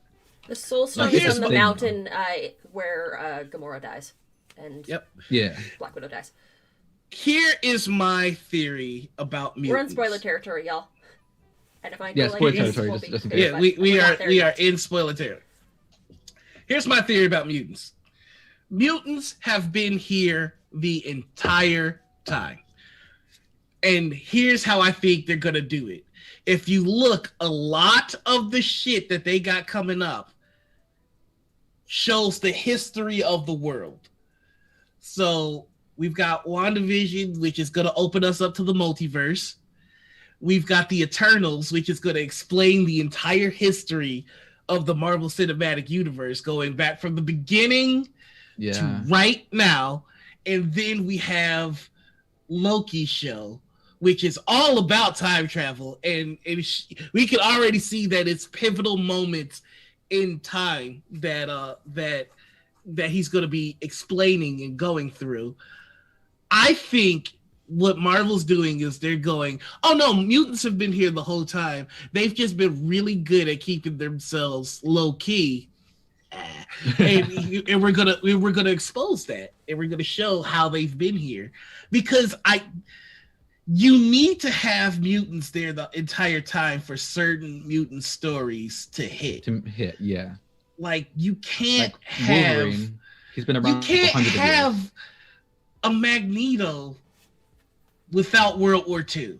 Exactly. Unfortunately. Yeah. That is a huge part of who that character is. There is a way you can do Magneto. Okay? You make him black during apartheid.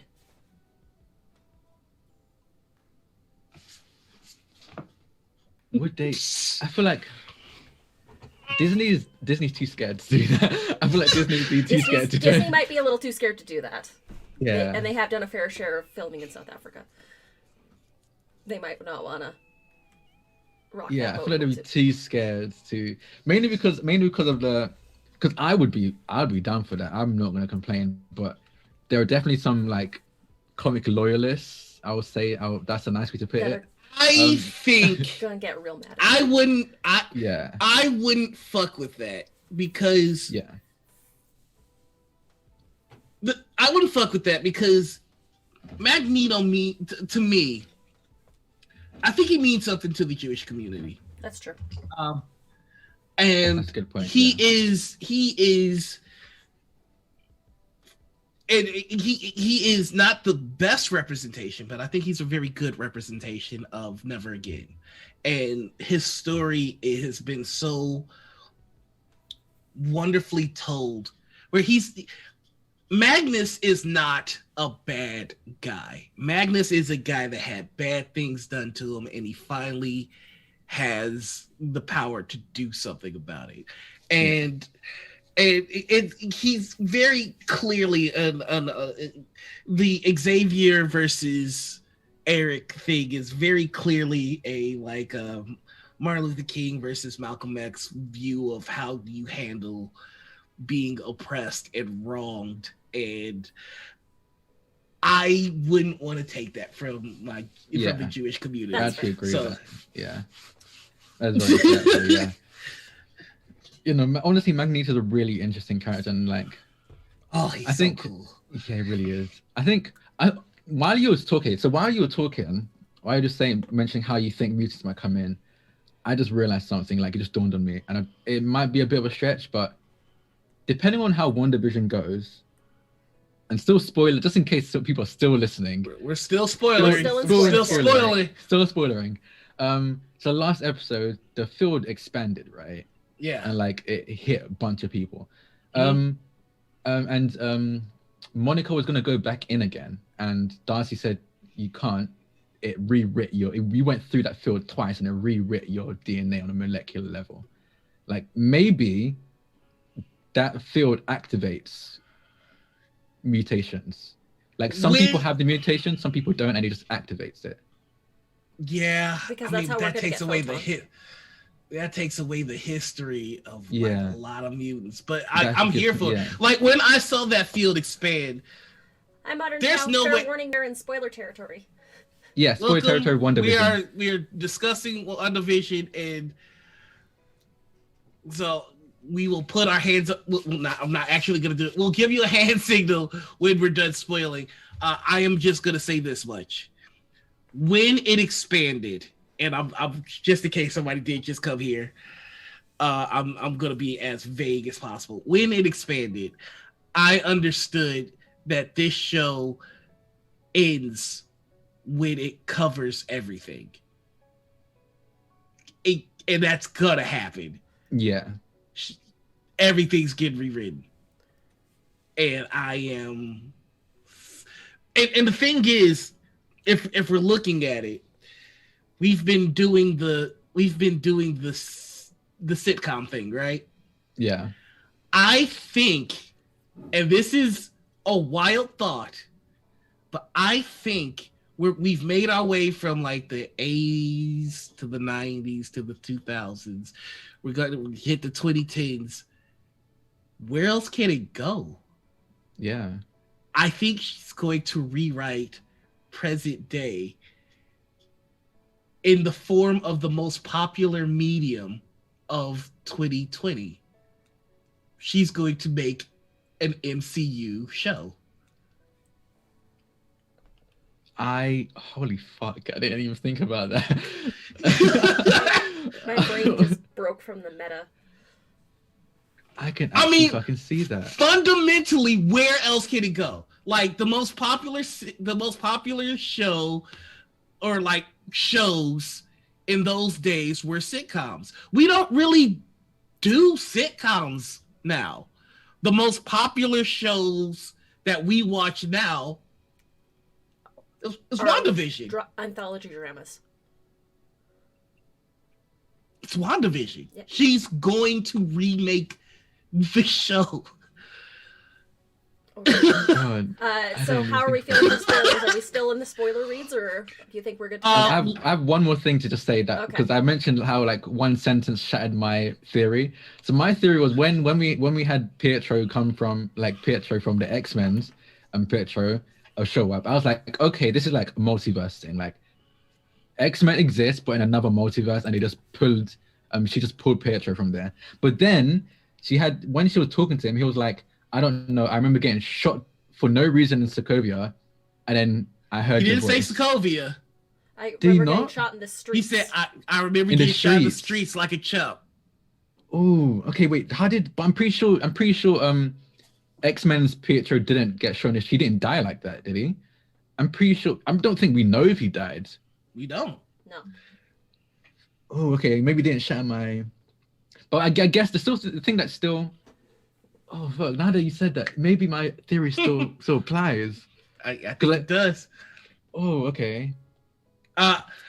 My last spoiler thing is this. And if I'm right, I'm a damn so hard.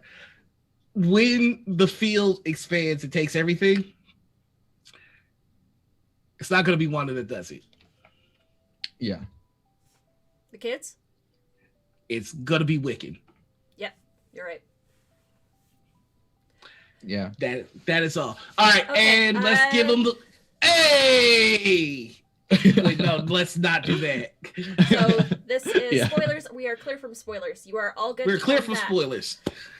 Spoilers All are right. over. Thank you for throwing that in chat, Sphinx. Which reminds me, here, Sphinx, can you mod? Would you like to mod for us? Yeah, you don't ask right. Oh. You just give him the sword. Take it. Here's the responsibility. This is yours now. Faye asked, You have been. "What are you your have been thoughts knighted. on Steve Rogers being married?" I think I think that was the most stupid ending I've ever seen in my. Because, like, okay, first of all, time travel wise, that makes no sense because the way they explained time travel, literally in the beginning of the movie, was that you can't go back in time and just kill Thanos because when you go back, because that just makes a different timeline, right? So Mhm. if he went back in time and stayed there, he created a different timeline. So he wouldn't be in their timeline. He wouldn't meet them in their timeline. It doesn't make sense. Like, I don't know how to explain it. So like, no, obviously- it's the reason they had to put the stones back where they found them. yeah, exactly. Because the stones were always going to be like the Tesseract was always going to be where the Tesseract was in the first Avenger. Exactly.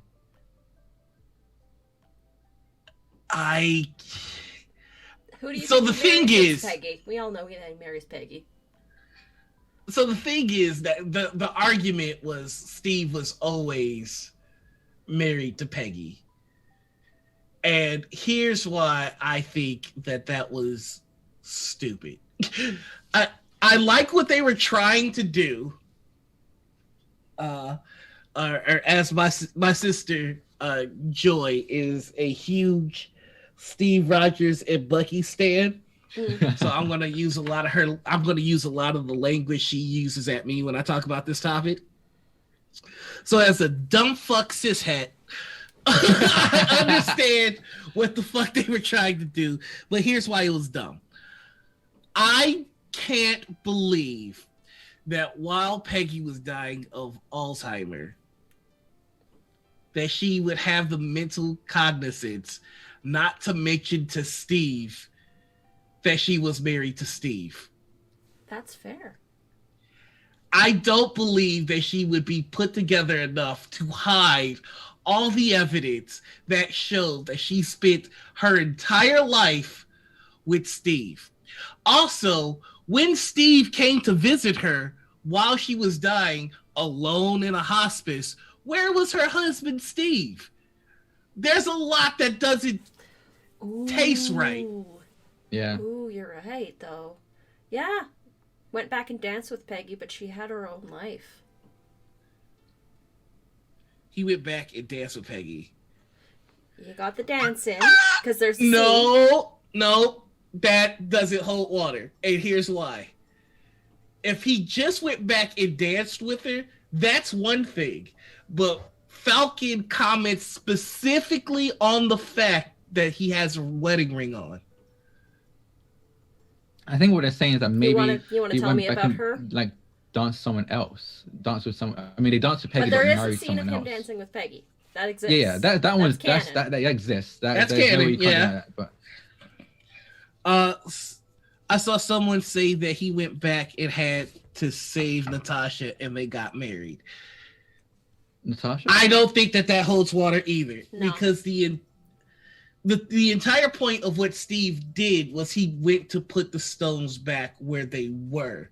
Yeah.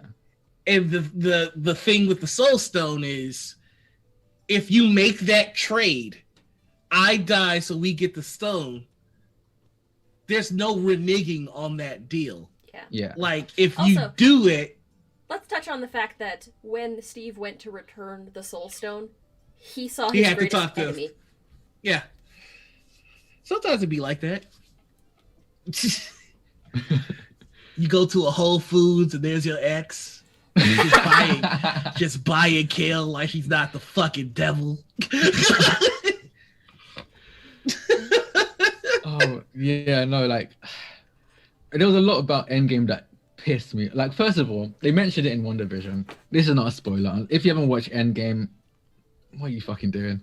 But like Scarlet Witch could have so easily just taken out Thanos. Yeah. Like, just straight up. Oh yeah. Immediately. Like, honestly, not even Carol. I don't even think Carol Danvers would have stood a chance against Scarlet Witch. Personally, I think Carol Danvers would still beat the fuck out of Thanos, but I think Scarlet Witch would have done it. If you're timing it, Scarlet Witch would have done it faster, basically. The only With much reason, more, in my opinion. yeah. Kevin Feige... Oh, I'm sorry, go ahead. No, I said the only reason why that fight went the way that it did was because Thanos turned the guns on his own troops. Yeah. And Kevin Feige, during a Q&A, just point blank said, y'all do realize Wanda was killing Thanos, right? Like, it wasn't like she was trying to kill Thanos. No, she was ripping him apart. That's why he fucking freaked out. As for Scarlet Witch v Carol Danvers, I don't know about that fight. I don't know. Scarlet Witch is I'm pretty sure she counts as at least in the comics. I don't know. Obviously, don't use the same grading in the MCU, but I'm pretty sure she's an Omega level mutant or something like that. She's ridiculously powerful. Mm-hmm. Yeah, I do think she can Captain take. Marvel hits binary. Yeah, that's pretty much your ass. Which I don't know if we've seen binary in the movies. Really, I don't think we have either yet. No. And I'm very excited for that, but like, I don't know. I feel like they kind of showed binary. But so for those of you that don't know, Carol Danvers basically has a Super Saiyan form.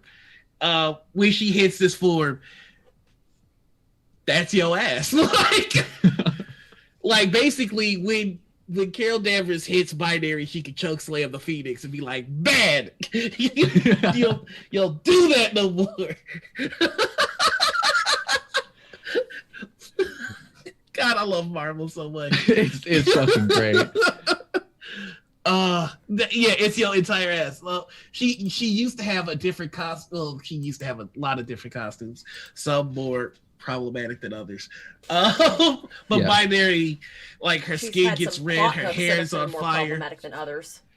Well, like, Yeah. Jesus, we don't need to talk about Marvel's great, right? I mean, Marvel's okay. I'm not going to say great. Marvel's okay right now when it comes to like representation and diversity.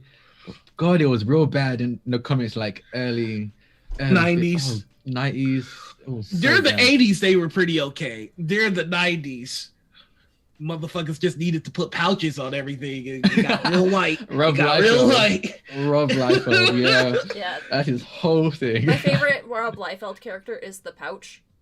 It's literally the pouch. He's just a dude made of pouches. It's, oh my god, yeah. Speaking of Rob Liefeld, my favorite characters. Oh, go ahead. I was gonna say, speaking of Rob Liefeld and again also the MCU in general, Deadpool's gonna be part of the MCU, and I'm so fucking excited for that. Like, I am Okay, so here's how I feel about Deadpool in the Marvel Universe. I'm of two minds about it. Yeah. One, I'm excited as fuck because it's Deadpool. Yeah. It's childish, stupid fun. But also, I feel like his fourth wall breaking thing in this universe could tell a really good story. Especially after WandaVision, to be honest. Yeah, Especially after WandaVision. I was just having that same thought. Yes. Yeah. Like, Yeah. oh my god. That's all I can say. Is just like usually they just do his fourth wall for yucks, but what if it's like a I'm the only one that knows type Exactly. Oh situation. Jesus. Anyways, 'Cause, like- that's a little yeah. Uh-huh. That's all I'm saying. It would, yeah. Because like with Deadpool, I think Deadpool is like the prime. Like Deadpool and Spider-Man are very, very linked. I don't know. Most people probably don't know this, but they're very linked. I mean, you probably know from Into the Spider-Verse, but they're very linked to the multiverse as a whole. Like Yeah. if you want a character who's like who either knows of the multiverse or just heavily involved in stories about the multiverse, it's Spider-Man and Deadpool, and like they could go. And I think main thing I'm very excited about for Deadpool is that I love Deadpool. He's funny, yeah, but like he has very deep and like generally dramatic moments, and I feel like being in the MCU will force them to like focus on that because they can't do as many like just R-rated jokes. They legitimately just can't do as many jokes like that in the MCU. So they're gonna have to they're gonna have to lean in somewhere else. Deadpool is at his best when it's serious because it's such a Thank character you. that easily can hit you with jokes that when things slow down and you see that the reason that we're getting all these jokes is that this guy is going through a lot of pain. Like He is it's broken trauma. down. It's Yeah. trauma that's letting him understand that he's a comic book character. And then he has to reconcile that too. Like imagine being like normally you'd be like let's say like you lost your parents and like you lost your parents, you lost your friends, you lost your loved ones, you're like, oh fuck, I guess it's fucking life. And then you find out like, no, this isn't fucking life. Someone wrote this into your story to entertain themselves. They're watching you suffer for entertainment. Imagine the toll and like what you have to do to cope with that. Like that is ridiculous. This is how you can tell we're D&D. This is how you can tell we're TTRPG players because we're just like, bring the suffering. We could talk about chimichangas, or we could talk about the fact that I know my life is scripted. Yeah, when Deadpool That's gets where serious, I'll it's go. attention grabbing because it's time to listen up.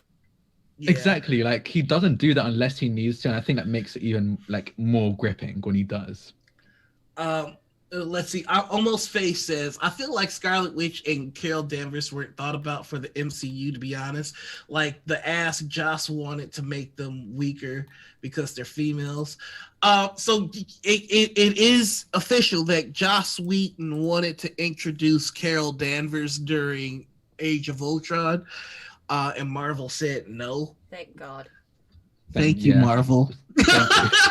Honestly, thank you. From the bottom of my heart. Yeah, that fucker. But I agree with you. I think Marvel stumbled slightly in the sense that the Avengers got such a massive reception and did so well that they were just like, this Joss Whedon guy don't miss. So they gave him the reins, and then they realized during Age of Ultron, oh, this Joss Whedon guy misses. This was a mistake. Oh, I don't know if I hope I'm not the only one that agrees, but I think Age of Ultron was probably the worst Marvel movie I've watched. I think Age of Ultron is garbage.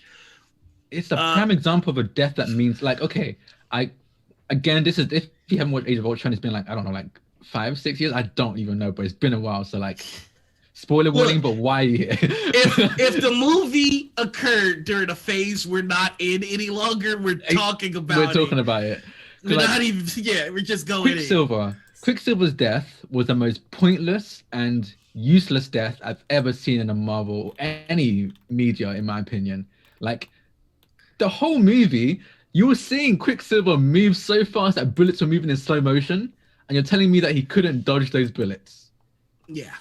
Yeah. And then on top of that, his death wasn't even mentioned It until was 2015. I just looked it up. It was Age of Ultron, so it's 6 years. 6 years. Jesus. So you're telling, and then not only was his death like easily avoidable from just the canon of that movie, not even like if you want to look into comics, just that movie, the canon was he can dodge bullets. Why the fuck is he getting killed by any? His death isn't really mentioned or even really processed until, honestly, WandaVision. Like, you don't, like, I watched WandaVision, and when she mentioned it, I was like, oh fuck, she's, haven't thought about Quicksilver for 5-6 years. Because like, it just hasn't been mentioned. So they filmed the movie with Quicksilver dying and with Quicksilver living. Exactly. Joss Whedon just wanted somebody to die to raise the stakes. It was a frivolous and stupid death. And I really hope that they correct it, because Faye, ouch. Cap's shield is made from vibranium. Hawkeye's was made from Quicksilver. Oh my god. God damn it. You know what? I mean, I no can't lies stand this detected, chat I mean. sometimes.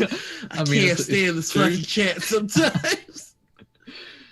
Like, do you know how useful Quicksilver would have been in the fight against Thanos? Oh my god, Have a so fucking fucking speedster on useful. your side?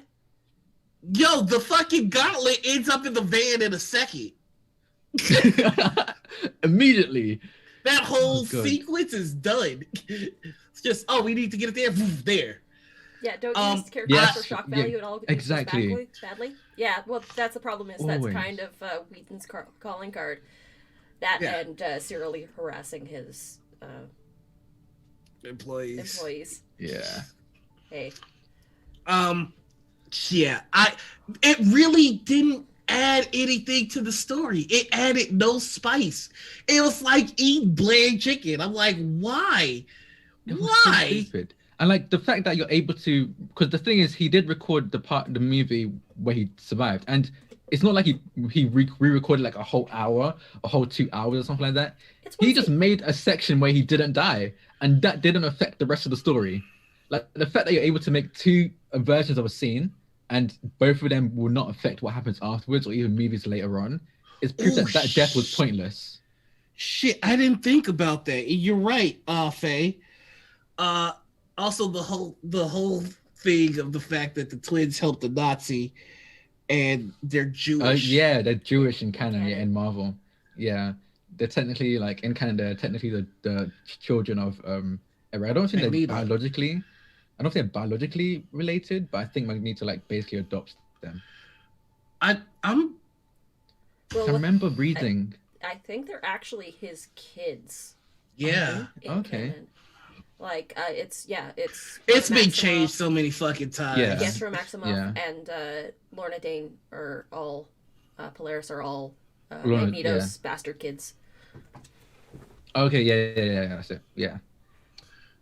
Polaris. But like, God, if we get Polaris. Oh, Polaris is in the X-Men show. Yeah. Fuck, what's it called? I know what you're talking about. Gifted? Yeah, The Gifted, yeah. Which is actually a really good show. I need to watch it. Well, I don't know if you need to anymore because I don't know what's happening with the continuity. Continuity-wise, I think every Marvel thing that wasn't under Disney has just been scrapped, honestly. Which is sad because I loved like Luke Cage, I loved Cloak and Dagger, I loved Cloak and Dagger was far better than it had any right to be. 100%. Thank you. Not enough people talk about it, and it honestly upsets me so much because it's such a fucking good show. It's such a good show, and the mythology they added behind a lot of the show. Oh my god, it was so fucking good. And we got Roxxon with them. Yeah. I mean, they had the Roxxon Corporation. They had like little pieces of cameos of it in the actual like MCU. Yeah. Like the Coulson short that they did. Yeah, exactly. You know what Marvel did? Thor's hammer. actually stopping Yeah. the rock. Hold on, time out. Do you know what Marvel did? It What? just hit me. They used to do those shorts, right? Yeah, Like a funny thing happened on the way to Thor's hammer. yeah. And they realized, holy shit, people love these. And then they made entire TV series out of it. We should make this a TV show. Yep, That's really all it is. yep. All right. Oh, They God. were I What's was up? gonna say that we've been at this for almost 2 hours now. We should probably take a break. Oh shit. all right. I'm down. Get Yeah, I'm some down more for that. coffee in me. Yeah. So we're gonna get we're gonna get recaffeinated. We're gonna refill our waters. We're gonna stretch, do bios, and you all should do the same because, like I said, we've been at this for 2 hours now. So Yeah. well, We're not your break, parents. We y'all. can't tell you what to do. But Yeah. While we're away, crunch some dice, drink some water, take Oh, some meds. fuck. You know. What? I'm out. take your potions. Take your potions. And we will be back in about 10 minutes. We'll see you soon. I'm disgusted. That's actually the perfect caption to come back on. Welcome back, everybody. What's the caption say? I never say spicy stuff, not one time ever. I I don't. don't know about that. I don't know about I that. only speak the truth. Mm, You speak I don't your know. truth. You speak your truth, and it not often the same thing, you know. Yeah. A cruncher would say that. Yeah, because we crunchers know the truth. You know what? They all live in the light of the crunch. Exactly. Exactly. Gonna have to give y'all a mark like a Scarlet Crush. I would work with them, but clearly they're harlots.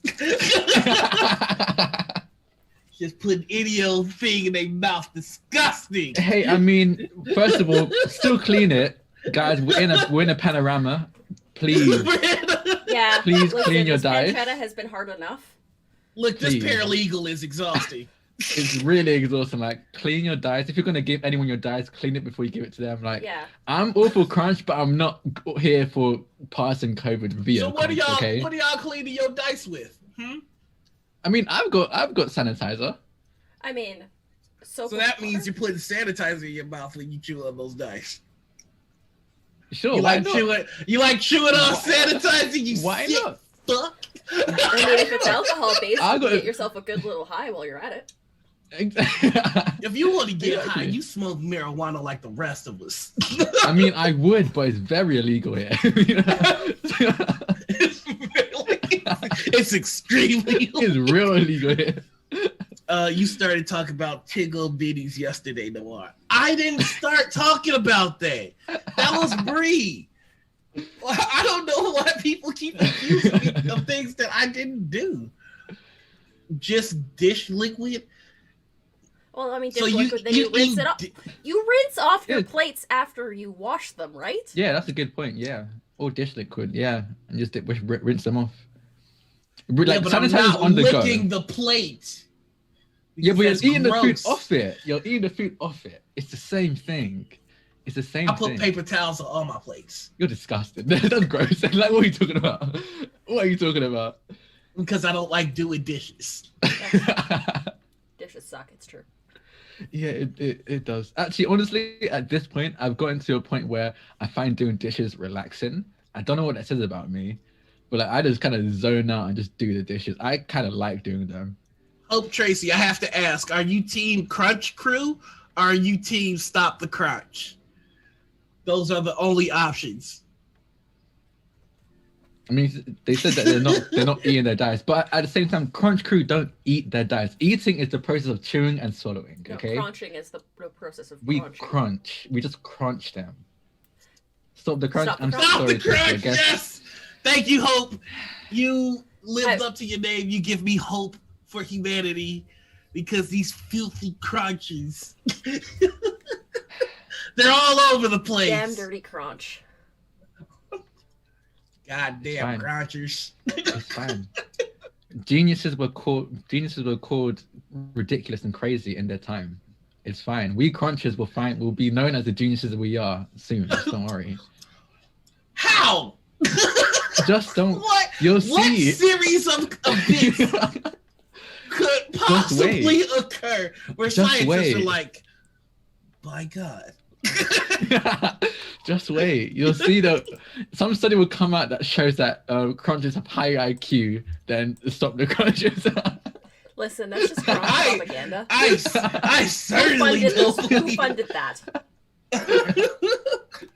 Abria. Abria funded it. Let's. Scarface. I'm just calling Abria Scarface. Please don't show her this clip. I'll show her this clip immediately. Like I'm telling her now, as we speak, I'm DMing her right now. You hear Noir talking spicy about you? Puerto Rico. Look, she said herself, she is funding the crunch, and you got to stop it at the source. You got to take out Big Crunch. I'm not gonna lie. I'm also hampering that funding. I'm not gonna lie. Like I've got a Dice Envy sponsorship. I'm not gonna lie. I said eat the dice. I said use my code and eat the dice. And then when you've chewed it and you want a new one, use my code again. Like it's wow. Yeah. They're telling you the quiet part out loud. Hey, at least we're being honest with you guys. You know, we trust that we trust that you enjoy the crunch enough. That you understand that we're humans. I'm sorry, but this is what capitalism is. You know, we're trying to fight it, but we live in a world of capitalism. We're just trying to survive. You know? I'll never surrender to capitalism. Please buy my merch at teespring.com/shop/TheNoHeartDigger. And together we'll stop capitalism. Wow! And then you smooth flip right your there. Merch link. Now I say y'all need to watch Anita's moves. Need to be pulling some bullshit like, while he's talking about merch, I just slip this in here and get 10% off of use Miss Cafe. You know, just. Hey, listen, that's an automated one. I didn't actually do that. I did the exclamation point merchant chat. Oh yeah. Hey Sarah, I did Nightboy's that. on it. I chose that. The other one was automated. That's on a timer. So we are on the second half of our ritual. Mm-hmm. Yeah. And you know, I can't find any better segue to that guy for a cruncher. So we just gonna jump into it. And so we are now in the that guy territory. If you are unfamiliar with this segment, allow me to explain.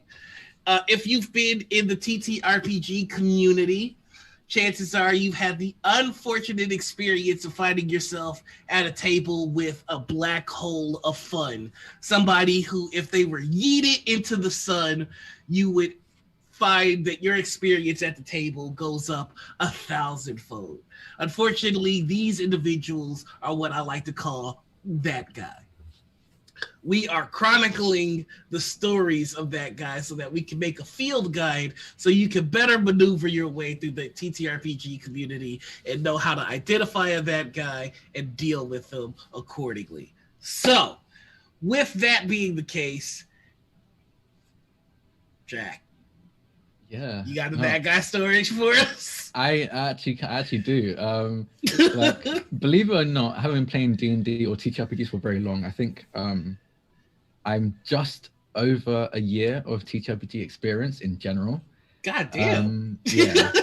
I started playing TTRPGs in 2019, in October 2019. I joined my university D&D club, and then loved it and I fell in love and started streaming it like in 2020, like around June. I was like, I'm gonna fucking stream, let's go. It was my first ever campaign. I had that guy, and he was playing a Kenku warlock, and yeah, like honestly, I'll be honest, because of him, I have a thing. I just don't like Kenku because like, fuck, the way you played it was so fucking annoying. Like but the main thing that really pissed me off is that he metagamed a lot. Like like even as a new player, I'd watched enough TTRPGs to know that metagame is just kind of a shitty thing to do. But like he would metagame constantly. So like if like all of our players were fucking awesome. Like their characters are so in depth. They had backstories, they had secrets and stuff like that. And like obviously as a player, when your fellow players engage in their secret, you as a player know what's going on, but obviously your character doesn't. So you respect that. You don't just have your character. So just so happen to walk in on your seat, like that's kind of bullshit. But I know exactly what kind of bad guy we're dealing with here. Yes, he would do it every single time, and just completely ruin any kind of like weight of a secret. Like some people had like legitimate like heavy secrets. Some people had like funny secrets. Like one of them was someone looked like an elf, and this whole time like we thought they were an elf, but they revealed to my character that they're actually a changeling, and they just kept their appearance of an elf just because like changelings weren't really like accepted much in the world. We don't want to say above game, we're living in the game, but like they made sure the game was really good about like in-game racism. It was never like it wasn't like you're a changeling, I hate you kind of thing. It was more like this particular person is a criminal and we're keeping an eye out for him, so that's why he kept his face changed and he always like, meet ridicule. So it wasn't anything like racist. But this Kenku Warlock was just metagamed constantly, like and what made it even more annoying was that like he didn't listen either. So like when there was things that he was actually meant to know and actually meant to listen to, he was on his phone. And like normally it's fine because I know I have ADHD. Like I understand like doing other stuff helps me concentrate on what's happening. But like he doesn't. He is neurotypical, 100% neurotypical. He just does not listen and just zones out constantly. So like there are situations where like we're like this thing is clearly for his character, and he's just like, can you repeat that again? Can you tell me what's going on? I wasn't listening. I think one. But it's all up in everybody else's fucking business. Exactly. And it's, it was they came to a point where the GM tried to kill his character because we were just tired. We were like, I can't handle it anymore. I have that guy story that's exactly like that. I'm like, I feel some residual anger. Because like I love storytelling, and having that guy ruins storytelling. Like not just fun, but the story itself. Okay. I know how you feel. It's such a okay. So I used to build entire like cultures and folk songs and all that kind of stuff for characters. Yeah. Because I would love to get into like making my character. And I played a Fire Ganassi monk druid who was part of a cult. And the cult was basically if your race had fire resistance, they considered you to be better than everybody else. It was very much like we are born of the flame and we're going to set the world on fire, death cult, crazy shit. Yeah. But he presented himself as a bumbling yokel. And we had this encounter where we were we were supposed to be rescuing children or well, not children, but like younger folks who were being possessed or whatever. And one of them was a tiefling. And so my character snuck off and went to talk to the tiefling in like his real voice. It was just like, you were one kissed by the flame. I will do everything to protect you. La da da da da da da. Then he came back to the party with his yokel persona. Yeah. And like we had this really edgy rogue warlock who always played always rogue edgy warlocks. characters. It's always like rogue warlocks. They played like a paladin barbarian in the other games that I played with them. Basically same personality, edgy, I want to kill everything, but anyway, I snuck off to go talk to this tiefling. I rolled my stealth check. He rolled a perception, failed it. It was just like, well, I'm suspicious of where your character went. I'm like, bitch, you don't even know I left. Exactly. And even if I did leave, I came back with one of the children that we were trying to find. Exactly. So clearly, I was still on mission. No, you were doing something skeezy. I point my arrow at him. I'm like,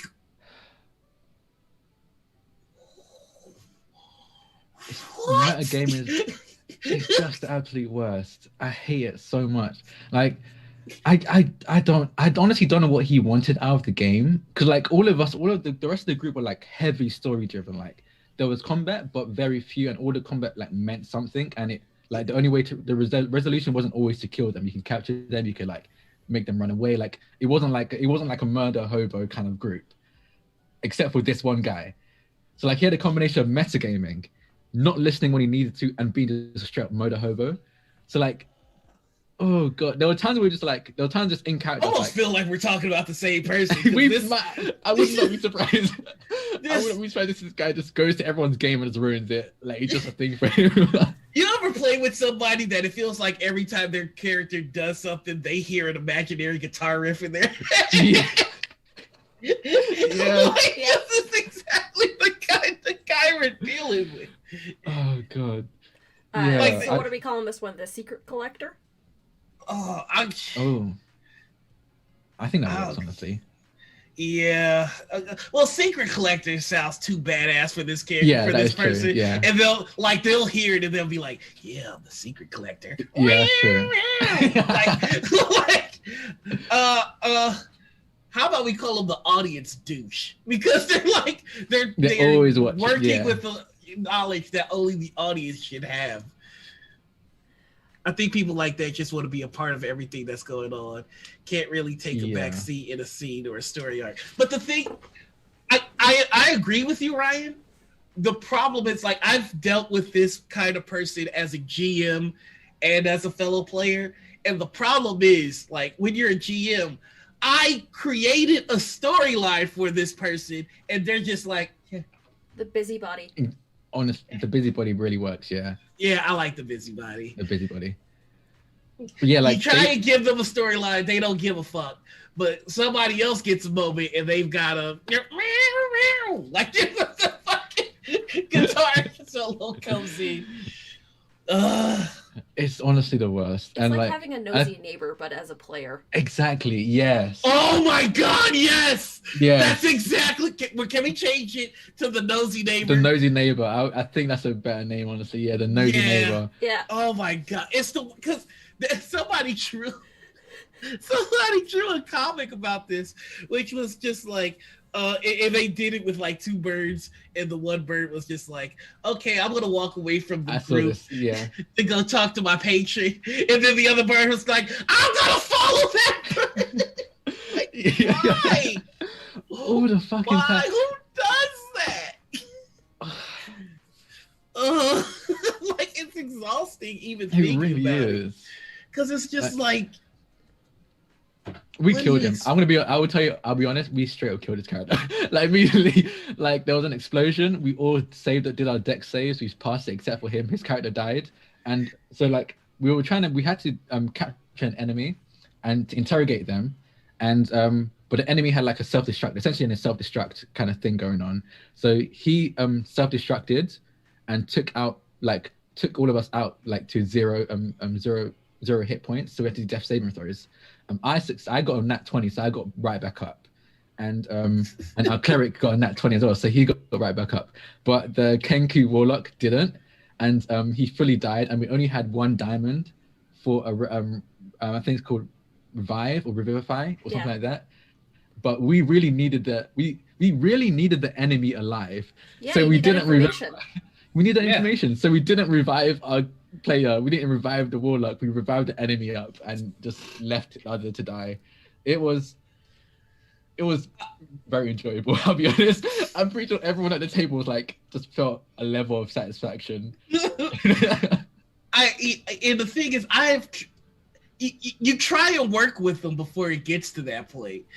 And 100%. I don't know about yours, but mine was very much I'm playing the game the right way. I don't know what you're all doing, and like they'll use horseshit backstories. Like, no, I was betrayed by my clan, and so I'm very suspicious of everybody. So of course my character would, sneak off and watch you while you. It's what my character would douche. Yeah. I love that. It's what my character would douche. That's a shirt. That's a shirt. That is so fucking good. Are you writing it down? I need to remember that. I'm definitely gonna use that. It's what my character would douche. Oh god. Yeah, because like you say that and you're like, okay, cool. You made this fucking character. Why? You knew this was a group activity. Exactly. Like, there's a way to play a character that doesn't gel with a party in a way that works. It's hard, and you have to constantly check in with your O's and everything. Like, yo, are we still, like, is everything all right? But, like, ugh. Like I think what people forget is that we're playing the whole point of TTRPG campaign is to play a party that tells a story. Like there are Right. people who exist in the world who are douches, who do not trust anyone and who just are suspicious of everyone. Those people exist. We're not. They don't have stories to tell.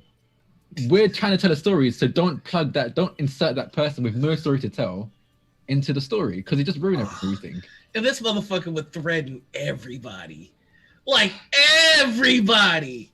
Like, you would have an NPC that would walk up like, hey, it's a nice day out. It's a nice day to get killed if you talk to me again. What the fuck? Like, why are you being Oh, so God. antagonistic to everything Exactly. and everyone with no payoff?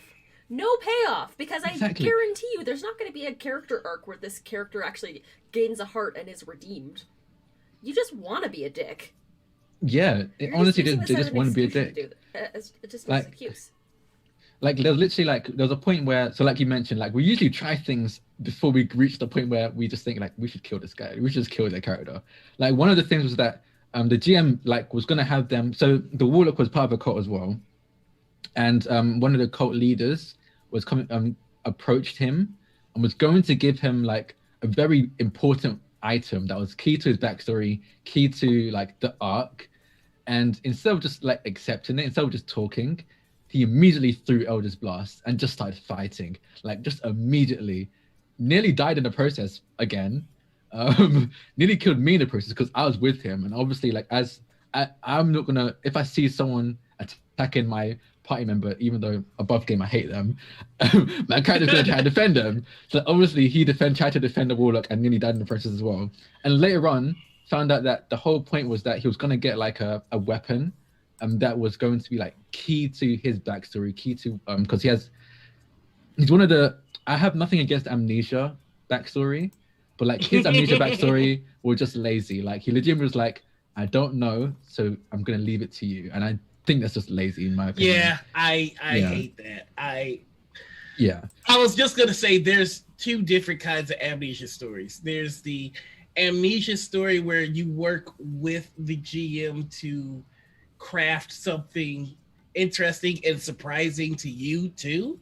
And then there's the I forgot to write my backstory, so we just go wing it. He 100% forgot to write his backstory, 100%. Yeah. Like Yeah. he tried to say this Amnesia, but I know for a fact, just his personality, he forgot to write his backstory. And like I mean, yeah. like Yeah. honestly that GM, and honestly I give so much props to the GM because like most of the stuff that was like infuriating was just infuriating to the GM specifically, but like he kept his cool. Like honestly, just props to him. But I don't have patience like him. I was fucking pissed. I was like, hey, I feel like it's harder to keep your cool when you're a fellow player than when you're a GM. probably is. I honestly, I haven't GM'd before. I've only GM'd like a one shot before, and luckily I did not include that guy. I was like, I made sure he was not part of the group I was GMing for. But the people I was playing with like very, very, very good. So I haven't experienced it, but I can definitely imagine that it's a bit easier because at the very least you have other players that are that are good that you can lean on. Whereas I mean, like that's kind of one of the petty things about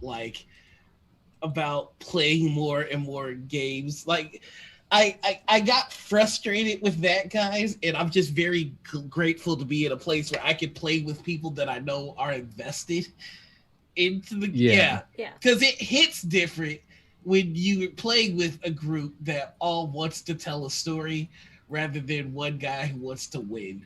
yeah, it honestly like I think one of my big examples was I was recently in a Monster Hearts one shot. It's kind of like a campaign, like a one on and off campaign we do once every month, and like that game is very hard to do with anyone who wants to win.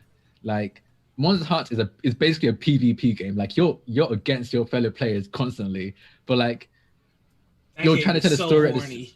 That game is so horny. It is very horny. Honestly, it's very horny. But it can also be like a seriously good like dramatic story. And like if with the right players, if I played Monster Hunter with that guy, I would walk off stream. I would just leave. I would not, because that's not a game built for that guy.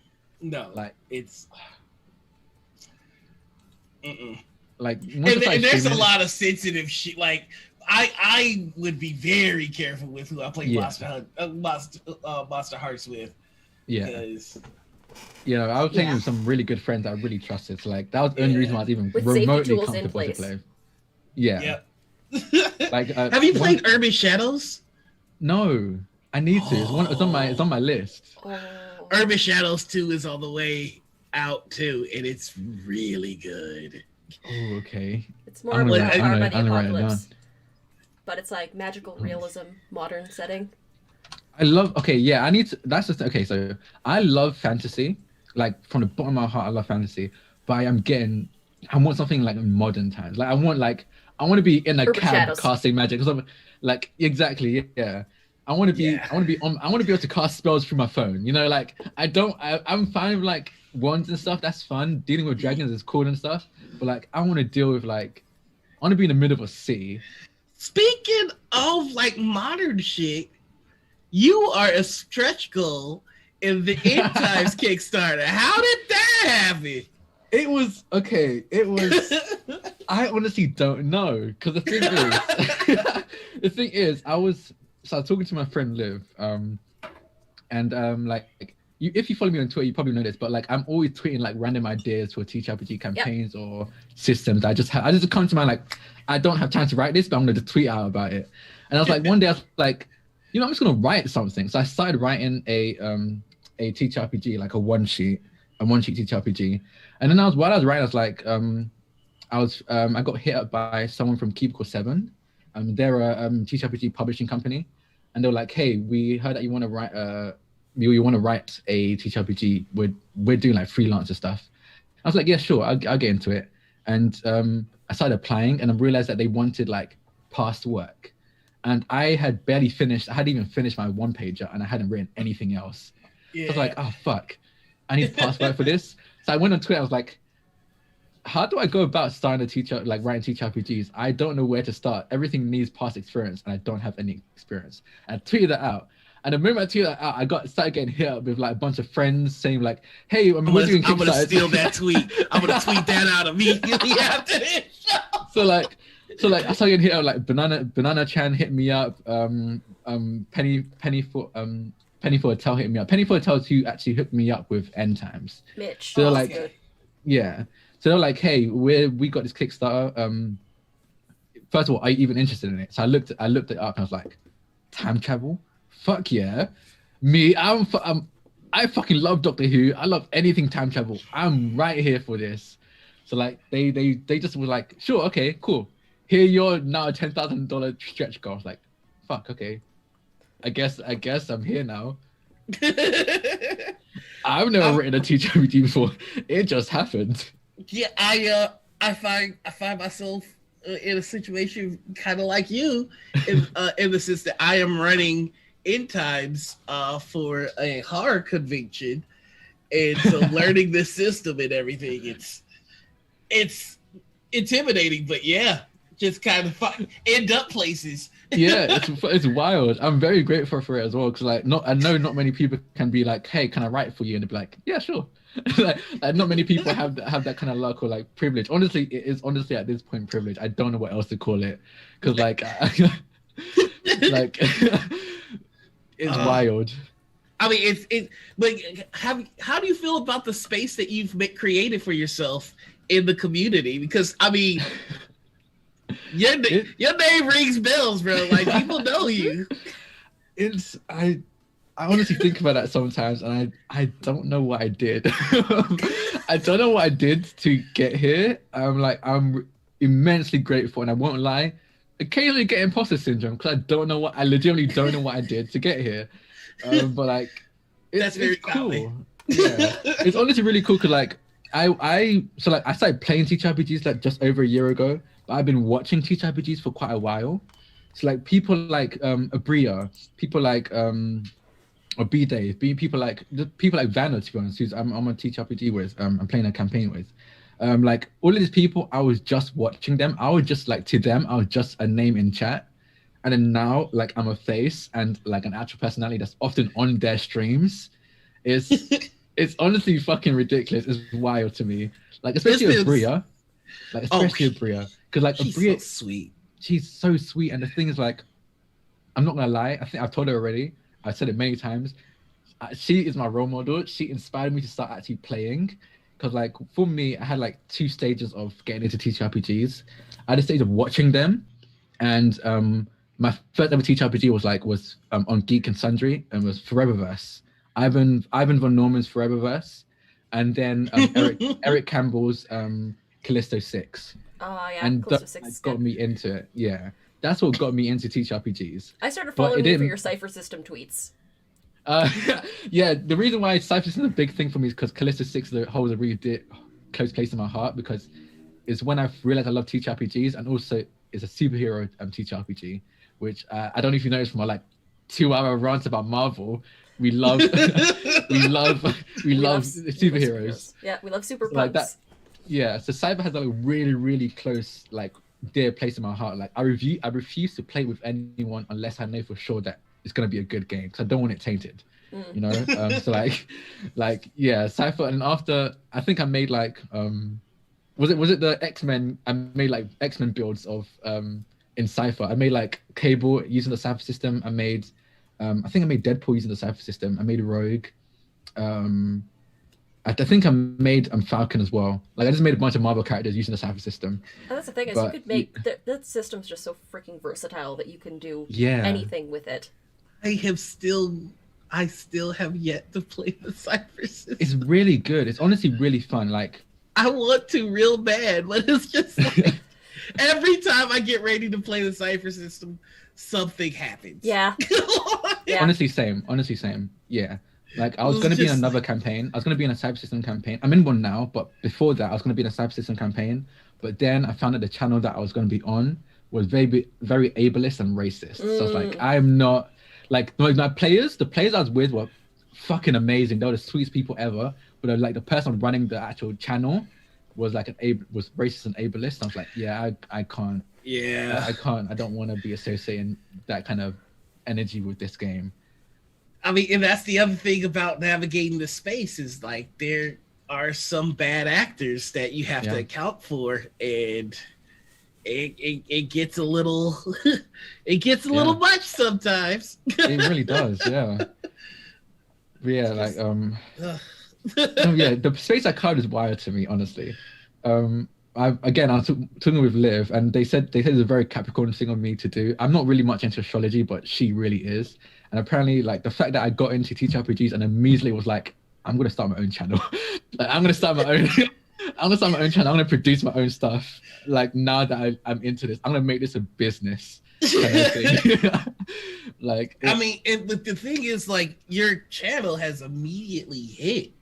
Like it's up there, bro. Like, and you've had an amazing cast, just amazing players. So it's just you're doing something right, man. Like honestly, all I did was ask. Like I feel like a lot of people, like I know people hear this like advice all the time, but like just ask, because like the worst they can say, these guests can say, is no. Like I think for our first charity event, I asked about maybe 50 individual people to be like, hey, do you want to be in a charity event? And like 90% of them said no. Like 80% of them said no. 5% of them didn't answer, and then the other percent was like, yeah, sure, why not? So like, and after that, it kind of took off. I think, especially with Abria was really sweet. Abria was the one, I think, was probably the one I was most nervous about asking, because like I said, she was like a role model to me. I was like, to me, it was like, I'm asking a celebrity to be on my channel. So it was fucking wild. It was fucking wild. But like after that, I was like, oh shit, like these people are cool. They seem to like me. I kind of feel like one of them in a way. So like I feel way more comfortable with it now. I mean, you are one of them. I was nervous to ask to have you here. Like, no way. yeah, I was nervous to ask you like at any like every time I asked you to be on a show, like fuck, like I need to like I tell you like I wrote my message on my notepad. I was like, let me read over it to make sure like I'm not insulting his action. Like let me make sure there's no typos, nothing going wrong here. I've created a template because it's easier to have the template and just press a button and then immediately run away from it. Run away, exactly. Just drop it and leave. And just leave, like I wish y'all could see what it looks like when I send people DMs. It's just like, and I'm gone. Honestly, that's the thing I learned because like I'm an introvert. Like I can when I have my energy, I can be extrovert as fuck. But like once I'm drained, I need to be alone for a good day or two so I can recharge. So like, but when I get into like social situations that I'm really nervous about, it drains my energy like tenfold. And being the to Full Friends Roll Dice, I'm one of the co-founders. So there's like a bunch of people, we all co-founded together. But I'm the event organizer. So I organize all charity events, I organize all guest appearances. And so like when I need to talk to one during the first charity event, I realized how taxing it is emotionally to write a personal message to every person you're talking to be a guest. So like after I was like, fuck it, I'm just gonna do like copy and paste. I'm gonna be like, hey blank, Yep. Like every so often I add some spice into it because like maybe they're a person that like I actually thought I really want them to be on there. I want them to know that like maybe it's like a game that they created. I'm gonna be like, hey, we love your game. We really want to play it and we want to play with you. And we add that kind of spice in there. But like most community, because what I'm basically doing is being a community manager. That's essentially what a community manager kind of does. Yeah. Like what most community managers do to save energy and like we care about our guests. Like it seems like Absolutely. we don't. We care about our guests, but like it's also for our own mental well-being that we need to be like copy and paste, send it off. Like I didn't even consider like this is basically community management work that we're doing here. It basically is. Like it's like community management, like connection building, networking. Like we do the networking, and networking is tiring. It's like, fucking. Here's something that I have been wrestling with. A lot of the channels that have sprung up due to the Panini. Yeah, the pterodactyl. Yes, the Peter Pan. Penumbra, yeah. We were newer, and we haven't existed when there has been a con season. And usually a lot of the moving and shaking in this community happens at cons. Yeah. And again, you are an introvert, and I'm also very introverted unless I rev myself up. It's like a fucking lawnmower. Same. So it's just like, yeah. That's something else I think that's the new venture. That's going to be the next test for a lot of these newer channels. It's just like, how do you present yourself in cons and shit? And I'm terrified about that. That keeps me up at night. The thing is though. No, go ahead. I know. Go on. I was going to say that I go to cons and I wind up making friends. But I'm extremely introverted 99.9% of the time. But there's something about cons that just instills upon me this weird sort of like confidence to do the things. Confidence, you might say. To like actually shoot shots and talk to people. Yeah, no, I know what you mean. Cause like for me, like if you told me like, hey, we're going to a party, for example, I'd be like, oh fuck, we're going to a party. That's too many people. But like once I go to the party, there's an energy, depending on obviously who's running the party, who's like what's happening at the party. There's an energy that gives me like the confidence to be like, cool, I'll just talk to everyone and anyone. But like, I think with the Penumbra, with the Panini, and all of that happening, I think cons are going to be taking a whole different like route. I think there will be much more virtual cons now, cause especially with the channels that have popped up recently. Because Friends Roll Dice, for example. We're made of people who are all over the world. I'm in the UK. Another friend of mine is also in the UK. Two of the co-founders in America. Some people in a long-standing D&D campaign are in Canada, and like I think we have one in I think one's in Brazil right now, mainly just because they got trapped there because they went on holiday and they got trapped because of COVID. But like they're so like all like That's not funny. That's it's not funny. I'm sorry. it's very unlucky. But like Yeah, we're that's all over the very place. They're all over the place. So like it's gonna be very hard and almost impossible for cons to be, at least TTRPG cons, like ones that are focused on TTRPGs, to be in one physical space and include all of these new upcoming and sometimes even already big channels. I mean, I think that's actually an advantage for you guys in the sense that there's so many components that make up Friends Who Roll Dice that you guys can have a presence anywhere. Anyway, yeah. Canadian conventions, American conventions, UK conventions, y'all. Yeah. Friends Who Roll Dice is gonna be there, so that's exciting. Yeah, that's true, Ryan. Is that the thing about cons is that everyone is there as a nerd for the content, so you have that as an understanding coming in. Like that's like the compact is that we all love this thing, so at least we have that to go into with. Yeah. Yeah. I mean, but also some people show their ass at cons. That's true too. So it's just but that's another thing too, is that cons are good at weeding out the bad faith actors and the people that really aren't cool or won't vibe with the community.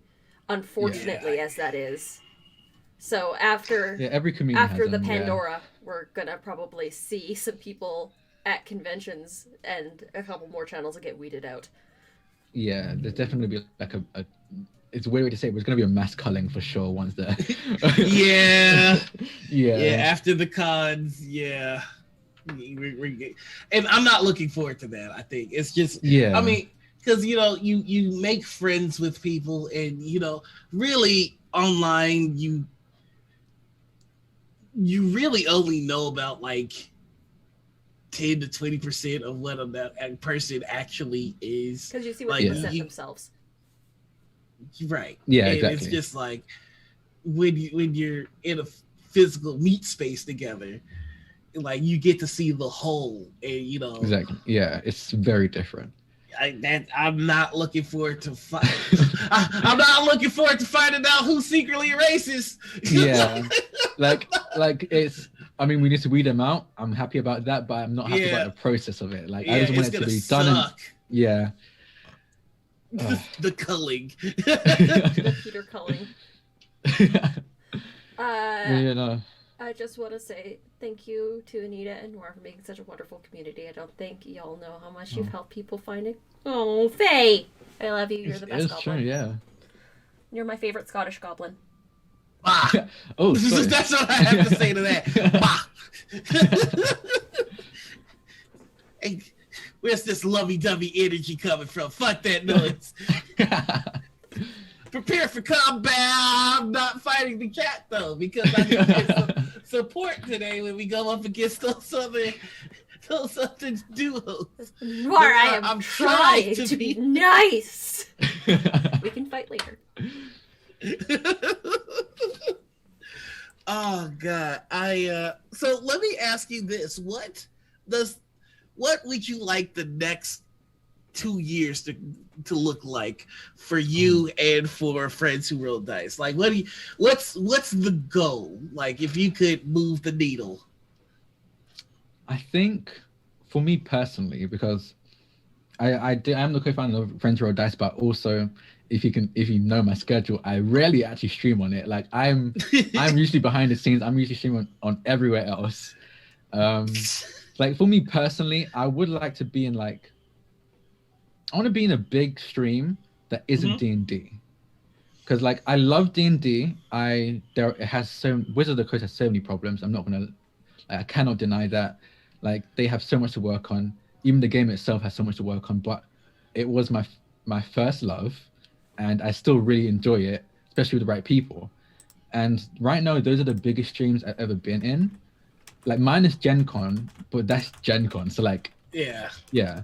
So mine is Gen Con. Like the biggest streams I've ever been in have been D&D campaigns, and like I would like to be in either run one, help put one together, or just play in a non-D&D campaign that's like big. Like not Critical Role Okay. level. I don't think we'll ever get Critical Role level. Nah, fuck like- that. We going past Critical Role. But That's like I right. want it. Matt Mercer waiting in line for Drac. I'm coming for you, Matt Mercer. Let's go. That's right. You handle Matt. I got Liam. Let's go. But like, I honestly want it to be like Brennan. I love Brennan. I love what he does, but I want it to be like a thing where people are like, oh, do you watch TTRPGs? And someone can be like, yeah, my favorite TTRPGs are Critical Role, Dimension 20, and then whatever I'm running or playing in. Like, I want that kind of Yes. thing. That's Like, that's what I want. I hell don't want yeah. it, and I don't want it. Black Lives Matters, and Black Lives always have matter, but I don't want it to be a thing with people like, hey, what's your favorite Black creator? And then they put my name out there. Like, I don't want. I just fucking hate let's talk that. about it. No, let's talk about it. We go in here for a second. This Black History Month has been hurting the fuck out of my feelings. Honestly, If I see another motherfucking list that's like, here's a bajillion black streamers to know, and I'm not on that list, I'm fighting somebody. like, okay, That was me I know what you mean, because I think it's more like that article, the top 20 people. Yeah. I was like, I'll be honest, I was like, oh fuck, I'm not on the list. But I honestly, I was like, that's just a goal for me then. That's Yeah, just I what know I'm gonna be aiming for. it's making me hungry, but it's just Yeah. like, you motherfuckers. It's making you hungry, but you're already starved. Yeah, exactly. Honestly, yeah. But like, yeah, like I appreciate it. I appreciate the thought, yeah. But I don't want my name to be coming out there when a Black person has died. You know what I mean? Yeah. Like, I don't want people to be like, this person was shot. Hey, give me Black artists, give me Black TTRPG players. I don't want that. I want someone to be like, hey, I'm new to TTRPGs. Any recommendations? And someone to be like, Drac, or whatever, or that campaign Drac's in, like, Yes. or that campaign Noir's in. I just want that. I Like, don't want it to be like, nobody ever goes, look at the amazing white streamer. Matt exactly, Mercer." exactly. I don't want Exactly. that tag. It feels lesser. It It feels really like does. it feels like Diet Pepsi. Like, I'm not a Diet Pepsi. I'm I'm not a Diet full Pepsi. Pepsi. But yeah, like for me personally, that's what I want. For Friends Who Roll Dice, so like the reason why I took on the title, like the role of event organizer, is because like all my life I've been very comfortable. Like I haven't been poor, I haven't been Mhm. rich. I've been like in a space where I'm living, you know, and like Right. I've seen people around me, or like even just advertisements of people who don't have, and I'm not in a place to give. You know what I mean? Like Right. I don't have anything to give them. I can't. If I give anything to them, I'm gonna be poor. So like I can't do anything. So Friends Who Roll Dice, being able to do all these charity events is kind of my way of being like, making up for it. Like I want to put the time and effort, resources into making this charity event so I can provide and make it easy for other people to provide for people who need. And I think for Friends Who Roll Dice, I think my goal is to be, in 2 years, I want to have at least one charity stream where I've raised 100,000 in that event. Woo! For a Okay. charity. We got the numbers on the board. We gotta Like- make it happy. Okay, Like, that's my goal. I think we'll do that. We got to get some big names in there to get the Yeah. you got to get I'm that already critter reaching- money behind you. Yeah, we I gotta really do. we gotta get the critters. I mean, Maybe I'm not climbing up Liam there. O'Brien, because he's gonna be too beat up to do But not really, Liam. We love you. But yeah, no, I would definitely like. Honestly, my goal is to start climbing up. I want to start reaching out to people. Like Abria was probably the furthest I'd ever reached for like someone to be on the show, and I got her on. I'm like, okay, cool. Abria, I'm gonna go for B. Dave Walter next. I'm gonna go for Brennan Lee Mulligan next. Eventually I'm gonna be getting Matt Mercer on. I'm gonna be like, That's the fucking unicorn we're trying to, bro. exactly. Yep. Somebody send us to Matt. Matt, what's good? I'm treating him like Nicki Minaj did Miley. What's good, Matt? Mercer? I reached out to Satine yesterday because Twitter. That was a lot. That was a lot. I It's might reach scary out to reaching Teen as out well. to some of these people. It really But, is, you know, yeah. you gotta do it.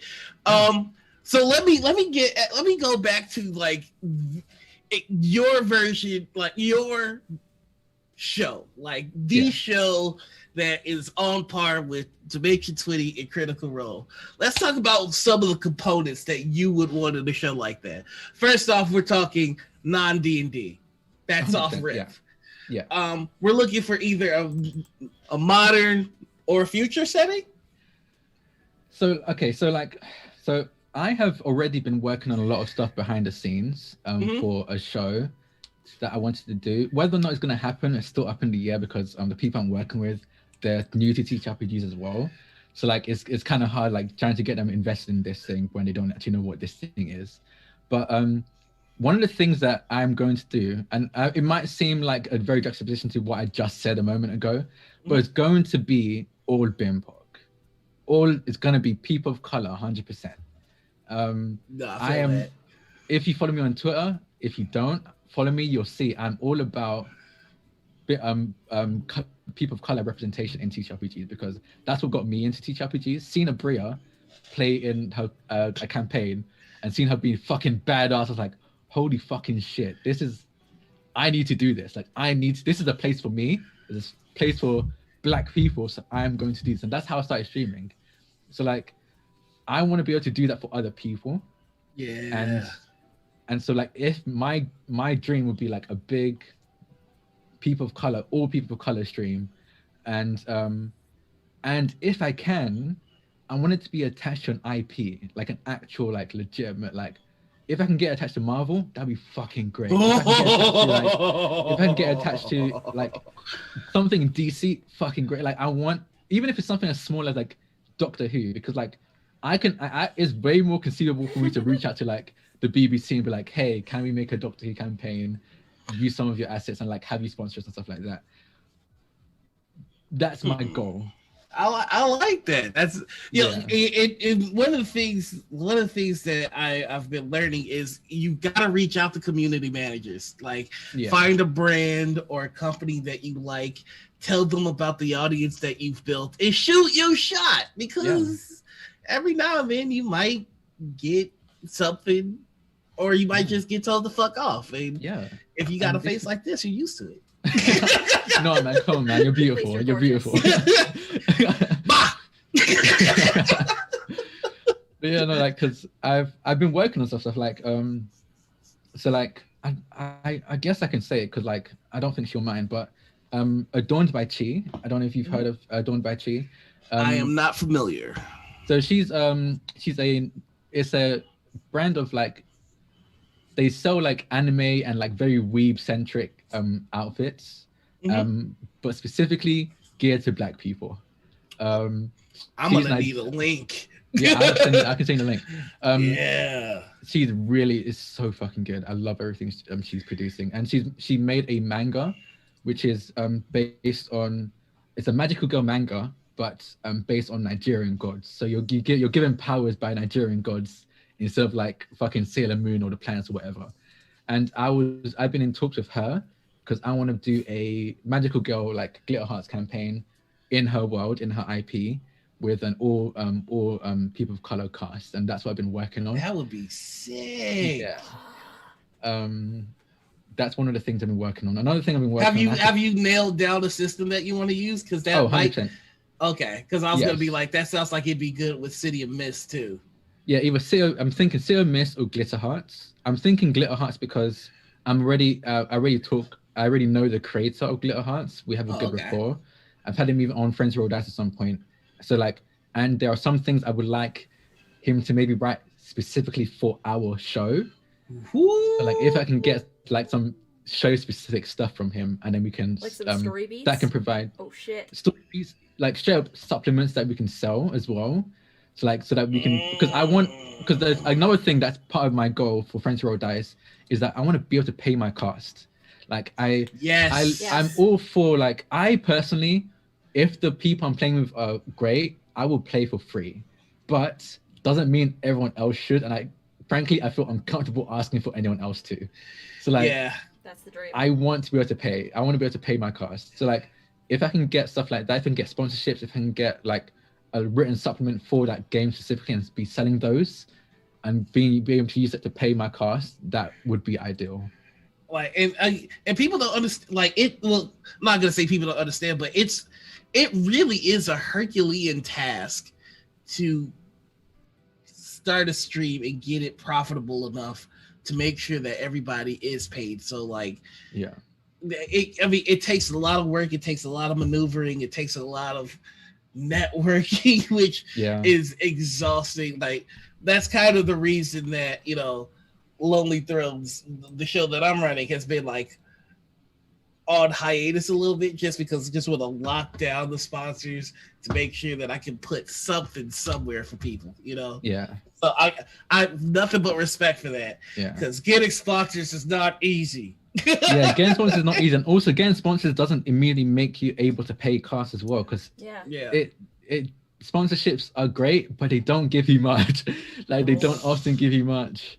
They often give you like a few dollars at a time, and that's not enough to pay a cast of like 5 or 6 people. Yeah. Well, I mean, it's very. Patreon is another thing that you could use to fund your things. Patreon's really good. For sure, Patreon is. But I mean, that's also adding a lot more to the workload. Exactly. And again, that brings us back to this being a Herculean task. It's a lot.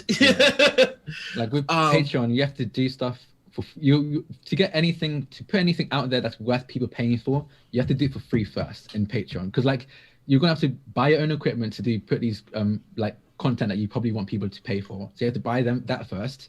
You have to pay. You probably have to get some friends to work with you for free until Patreon actually picks up. It's like donated time, donated graphics, like it's a lot. But that's not to that's not to dissuade anybody from trying to do this or making excuses for not paying your cast. No. It's just that when you see somebody do it, tip them. Just like, because it's not easy. It's not, but it's very respectable. Yeah. So like that's one of the things I've been working on. I've also been working on a Doctor Who campaign. It's going to be all people of color as well. So like it's gonna. I've had to put. I've got so many things going on. Like I've got so many things. I don't know how much I can talk about. Like how many people here? People who are here, you get in on this. So so me, Gabe, James Games, Wally, and Austin have been talking about starting another TTRPG channel, like a whole new channel, and it's going to be anime themed. So it's going to be anime campaigns based on anime, inspired or just straight up IPs of anime, and it's going to be we're going to have like mini series of games in different worlds and different storylines with all people of color. We're going to try and get ourselves sponsored. Obviously, the ideal would be Crunchyroll. Like that would be fucking perfect if you can get sponsored by Crunchyroll, because that just fits the theme perfectly. But but yeah, we've got a lot of things planned. I personally had to put some stuff on hold because I'm just doing a bit too much. That's fair. Because like I'm doing all of this and also a university student, so like I still have to study and stuff like that. Studying, bah. So it's been a bit rough. I've definitely reached my limit of a few stuff, so I've had to back out of some things. But hopefully, when I'm done, when I have more free time, or at least in a better headspace, I really want to get some of this stuff off the ground. Because like if I'm going to be in a space, I'm going to make an impact. That's my goal. Like that's my. Like I want it to be a thing where like a really big thing I take to heart was so I don't know if anyone watched this in chat or you guys, but there was this YouTube channel called SourceFed, and I loved SourceFed with my entire heart. Yes. So there was Joe Beretta on a table talk. Joe Beretta was talking about I think someone gave the comment of like, I'm going in an internship, give me some tips. And Joe Beretta's tip was like, work so hard that when you leave, people notice you left. So like people like, holy fuck, like life was so easy, but now it's not. Why? Oh, Drax not here. Like I want to make so much of an impact that if I suddenly decide to just leave, people are like, where the fuck did Drax though go? Like my favorite shows was on Drax channel. My favorite charity events were going. Like I want charity organizations to be like, hey, Drac, we wanna organize with you to make a charity event thing. Like, I want it to be that kind of thing. That's my goal. Like, I know it might sound like not selfish, but like arrogant. But like, I feel like Not I at can, all. and Nah. I feel like I can, and even if I can't do it, I feel like that should be everyone's goal anyway. Like, if you Like, don't miss, get at least you mad, stand- just overwork, just outwork your opponents. exactly, yeah, Yeah. like That that's honestly my goal. Like, I don't even want to be like, and I've reached the point where I don't even want to be famous. Like, I could honestly stop streaming and just be a behind the scenes person. I'd be very happy if one of the things I produce behind the scenes becomes successful. Like, I've reached a point where I'm more interested in creating than being involved, than being in what I create. So like, if I just stopped streaming and started producing these shows, and people, and all of a sudden I leave and people are like, shit, that show Drac was producing was my favorite. I kind of miss him. Like, that's what I want. That's what I'm aiming for. okay. I started see producing this season, so I'm behind the scenes on Beyond the Twilight Road, or Zyandor game, and I love producing. I didn't so realize I'd good. like it as much as I did, but I love producing. It's so fun. Like, producing, just like honestly doing anything behind the scene. Like, I also do like the sponsorship work as well for Friends Who Roll Dice. So I'm the one that like reaches out to sponsors and like giveaways and stuff like that. And like being able to make the rapport, being able to talk to these people and just be like, have them just reach out to me and be like, hey, we saw you doing this thing. Do you want us to like give some codes to you? Like, it just feels fucking great. Like, I really enjoy doing that. I'm gonna have to pick your brain on how to reach out to sponsors, because that's something that I have a weakness in. I can book guests like crazy, but Yeah. it's just like Sponsorships. Yeah, I got you. I'll help for sure. and if you need help with guests, I got you. But like, I really do respect the mentality of wanting to work so hard that there is a U-shaped hole when you leave. That is Work so hard they can't ignore you. right. Yeah. That's essentially, that's also my plan of attack. I want to stay in your face. So yeah, I get that. And like, whoo, that I always love when a guest like puts the nail on the head, and that's exactly what this was. So like, because like, I'm all for hobbies. I love hobbies. I have a ton of them. I play games. Like, I like to paint miniatures. Like, I have hobbies, but this thing I'm so passionate about. I want it to be more than just a hobby. Like, I'm dedicating a lot of time into this thing. What's the point of dedicating this time if it's ignorable? You know what I mean? Like, there's no point of doing all of this and then people being able to just not notice it when I stop. Cause like, I'm gonna eventually stop. Like, I can't do this forever. Like, it's gonna be a time when maybe like life, something more important happens. Maybe I have kids. I don't know. Something happens where I will have to stop or at least step back. And I want people to notice when I step back. See, I think, especially having had this conversation with you, I think that you're going to build something that you can walk away from and it maintains itself. Like, I don't see you building a house of cards. Just from the conversation and seeing what you've done already with 2 years of experience in TTRPG on your side, you've built the channel, you've set up your charity streams, you figured out how to do sponsorship. There are people who have been in this space for years that still don't have that. Like, you're mentioning skills that like are sought after, but that people are trying to figure it out. So no, you are building something that I think when that moment where you have to walk away from, you're going to be able to come back and just resume. And that's not nothing, because we have seen establishments that we thought were like untouchable in this space crumble in the last year. And so yeah, that's nothing but respect there. Shoot. You know, I appreciate it. I'm glad it happened, because like, the story behind how Friends Roll Dice happened was honestly pure fucking luck. like we were a bunch of people. So like so I streamed my first ever game. My first ever game was in I think June of 2020. It was a one shot. I applied for Other Doc. Other Docs. There was a one shot on Other Doc channel. And I played with this person named called Jen, and we just bounced off each other perfectly. Like I played like we were playing. It was like a sci-fi doctor kind of thing. It's like like how you have like doctor mysteries, kind of like this person died, but we can't figure out how and why, and we have to just deduce that. It was that, but in space, so we were aliens and stuff like that.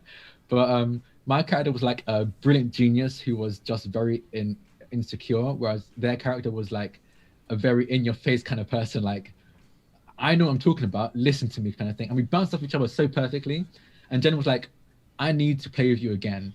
Come onto my this channel. And the channel we were on, I'll be honest, I cannot remember the name of it. But we went onto that channel, played together a bunch more, and then I met the rest of the group that are now co-founders of Friends Roll Dice. And then while we were on that channel, some things happened behind the scenes. I don't know how much I'm allowed people would want me to divulge. Yeah, you're good. Yeah, some things happened behind the scenes, and we were like, "This is kind of shitty. We should just make our own." So we just left the channel. Just decided to make. We just shared a look, I think. we just beef it about. We just left and made our own channel. Just kind of blew it from there. That is a story that I'm very familiar with. It's been happening a bunch. Yep. And I think that's why we're seeing a lot of the old establishments fall, because people are starting to realize we can just do it ourselves. Yeah. What, like it's hard? Well, I mean, it's very hard. It's very fucking hard. It is, yeah. Yep, that sounds familiar. Even our chat's going like, is that how Ryan was also there for that too. Yeah, Celeste, Jen is a wonderful person. It's actually one and not two. They always make sure to. They always make sure to make sure you know that it's the whole thing. But yeah, it was very lucky. But I'm happy it happened, because after that, it just kind of, I fell in love with it and got obsessed, and then just followed my obsession. So have you played? Just out of curiosity, have you played the Star Trek TTRPG? And how do you feel about Star Trek? Okay, so believe it or not, and you probably upset with me, I haven't watched Star Trek or Star Wars. I didn't grow up on Star Wars I didn't really grow up on sci-fi in general. I was a superhero kid. I was a fantasy kid. Not even really a fantasy kid. I didn't watch Lord of the Rings. I didn't enjoy Lord of the Rings. Like I was purely. I know it's gonna get so many people angry. I did not enjoy Lord of the Rings. I did not enjoy The Hobbit. I was the kid who was like. I was reading. I'm just imagining you watching all three of those long ass movies. Just mad as fuck. I didn't watch all of it. I watched the first one. I was like, I'm not interested. I'm not going to watch anymore.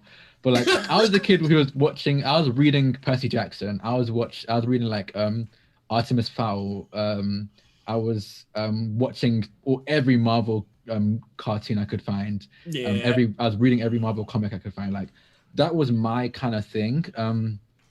I loved mythology and the hero's journey kind of thing. That was my jam. And sci-fi and fantasy, just at least the fantasy media I was shown, just wasn't my thing. I haven't watched Stargate either. Like the thing is also I need to add on to this is that I'm black. My parents are Nigerian. They came to the country when I was born. So they weren't in Nigeria. Who gives a fuck about Star Trek or Star Wars? Like, they don't know what that shit is. They don't give a shit. So like most of the things I was watching was like I was watching obviously Anita, Murdoch Mysteries. Fucking love that shit. I was watching Murdoch Mysteries. God, I was watching here we go. I was watching Psych. I was watching sitcoms like Kenan and Kel's my shit. I love Kenan and Kel. Like, oh hell yeah.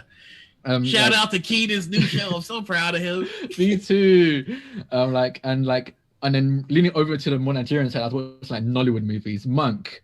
Monk was so fucking. I was a love kid. Monk. That Monk was not for my age, because like I feel like anyone my age at the time would not understand. But like I ate Monk. A Monk was my shit. I was enjoying that. I was coming every Friday. Yeah, I'd sit down in front of the TV waiting for Monk to go on. While other people like SpongeBob is on, I'm like, nah, Monk. I need to figure I out this realize mystery. now that Murdoch Mysteries has been on for 14 seasons, and I'm like, oh shit. Yeah, it's been on for a long time. Yeah. But And yeah. The only reason it lasted past season 5 was because the Prime Minister of Canada got really interested in the show. And single-handedly Yeah, Monk was an saved it. arsehole, yeah. Yeah, Monk was an arsehole, but that just made it fun. Now here's my question: did you watch The Dead Zone? Yes. The Dead Zone. No, I didn't. Yes. Okay. Based off the Stephen King Nope. book. Yeah. Yeah. No. But Good so show. like so stuff like that. I haven't played a Star Trek campaign, mainly because I'm not interested in straight sci-fi. Like I feel like that. I'm in a sci-fi campaign, but it's a sci-fi superhero campaign. It's like it's space with aliens and stuff like that, but we have superpowers. Like there are a few people who have superpowers, and we're dealing with a supernatural and superhuman threat, like that kind of thing. Like I don't know why, I just don't find the sci-fi genre interesting. I could be proven wrong with a good like recommendation, but I just don't find it interesting. No, that's actually, I'm not actually gonna give you shit for it. If you were like a Star Wars and not a Star Trek guy, I might give you a little bit of shit. But like to just there are some genres I just can't fuck with either. Like anything dystopian, Yeah. any kind of I like can't. Mad Maxy Fallout. Yeah. I can't fuck with it. I just don't. For me, I don't really. hope. I don't really dig with cyberpunk. Like, Yeah, because like, so for me, like the thing I don't know if I think it's been recently coined like a legitimate term, but I first heard it on Eric Campbell's Callisto 6, and they refer to it as hope punk. Yes. Whereas like, it's like there is hope. Like dystopian, it's just grim, dark, and like just awful. Like there's usually no hope, and the hope that is there is usually minuscule. Like I'm not really about that. But like when there's like hope and like it's when the whole point of the story is gaining that hope or like fulfilling that hope, I'm all about it. But like you know what? dystopian stuff, like I think you're right. yeah, Because have you ever seen the movie Children of Men? Because that perfectly encapsulates what you're talking about. Yeah. It's a good film. Children of Men is a sci-fi movie where humans just stopped being able to reproduce, and so we are closer to a dystopian future because no more kids. Like there's nothing after this. And the movie is about somebody finds a pregnant lady and they're trying to figure out how she got pregnant. And it's all about protecting her because she's the hope. And I love that movie. And I'm like, wow, that's exactly what the fuck you're talking about. Hope is like, especially after 2020, I need things of hope. Like, yeah, we need more hopeful media. I can't, yeah. Like, Blue Lantern Corps, baby. Like, think about it. Think about how bad it is. Black Mirror was like 2020's fucking shit. We're gonna hold off on releasing our Black Mirror episodes season because like imagine it being that bad where the whole point of your show is bleak and dread, and you're like, oh, 2020 is a bit too bleak. We maybe should not release our show this year. Like that's how bad 2020 is, and like we just need hope in general. I think it's just a thing that we need more of right now, more than anything. So like Oh no, go ahead, sorry. Yeah. So like I'm just like not I'm not really a fan of like dystopian things. I agree with you, dystopian. And cyberpunk in general, specifically like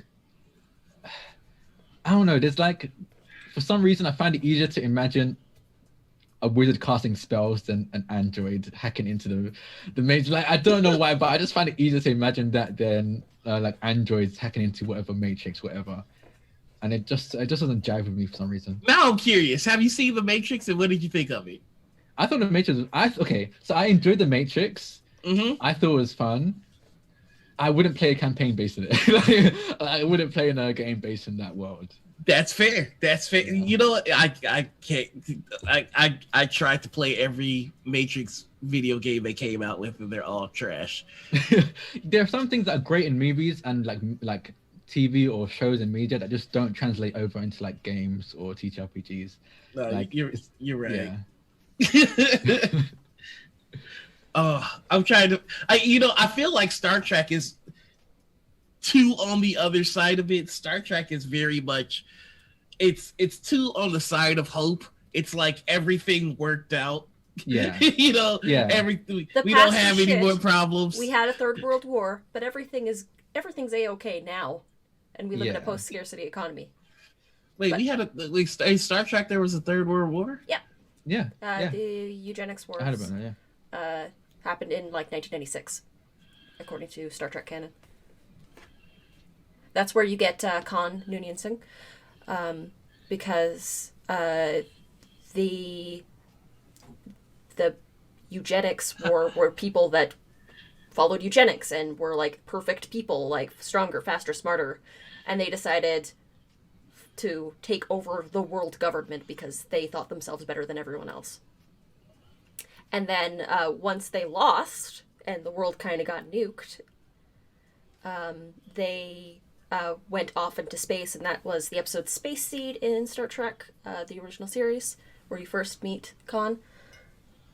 And then gets brought back for the movies. I didn't know any of this. I'm a bad Star Trek fan. Well, it's okay to not know things about the canon that you're interested in. Khan said, "Let them crunch on the survivors will be strong." Exactly. You know what? Wow. I mean, That you're might not wrong. just- I see the Listen, parallels, if you know? Ricardo Montalban was still alive and was pro Crunch, I'd turn to the side of Crunch. You know what? I think you are on the side of crunch. You just too I'm on the cowardly side of to admit it. chaos. Let's be clear here. You I'm on are the side coward. of chaos. You are choose a side. Listen, I am an agent of chaos. I definitely see it. I I definitely see it. am here to foment destruction. Choose a side, you coward. That's been this episode of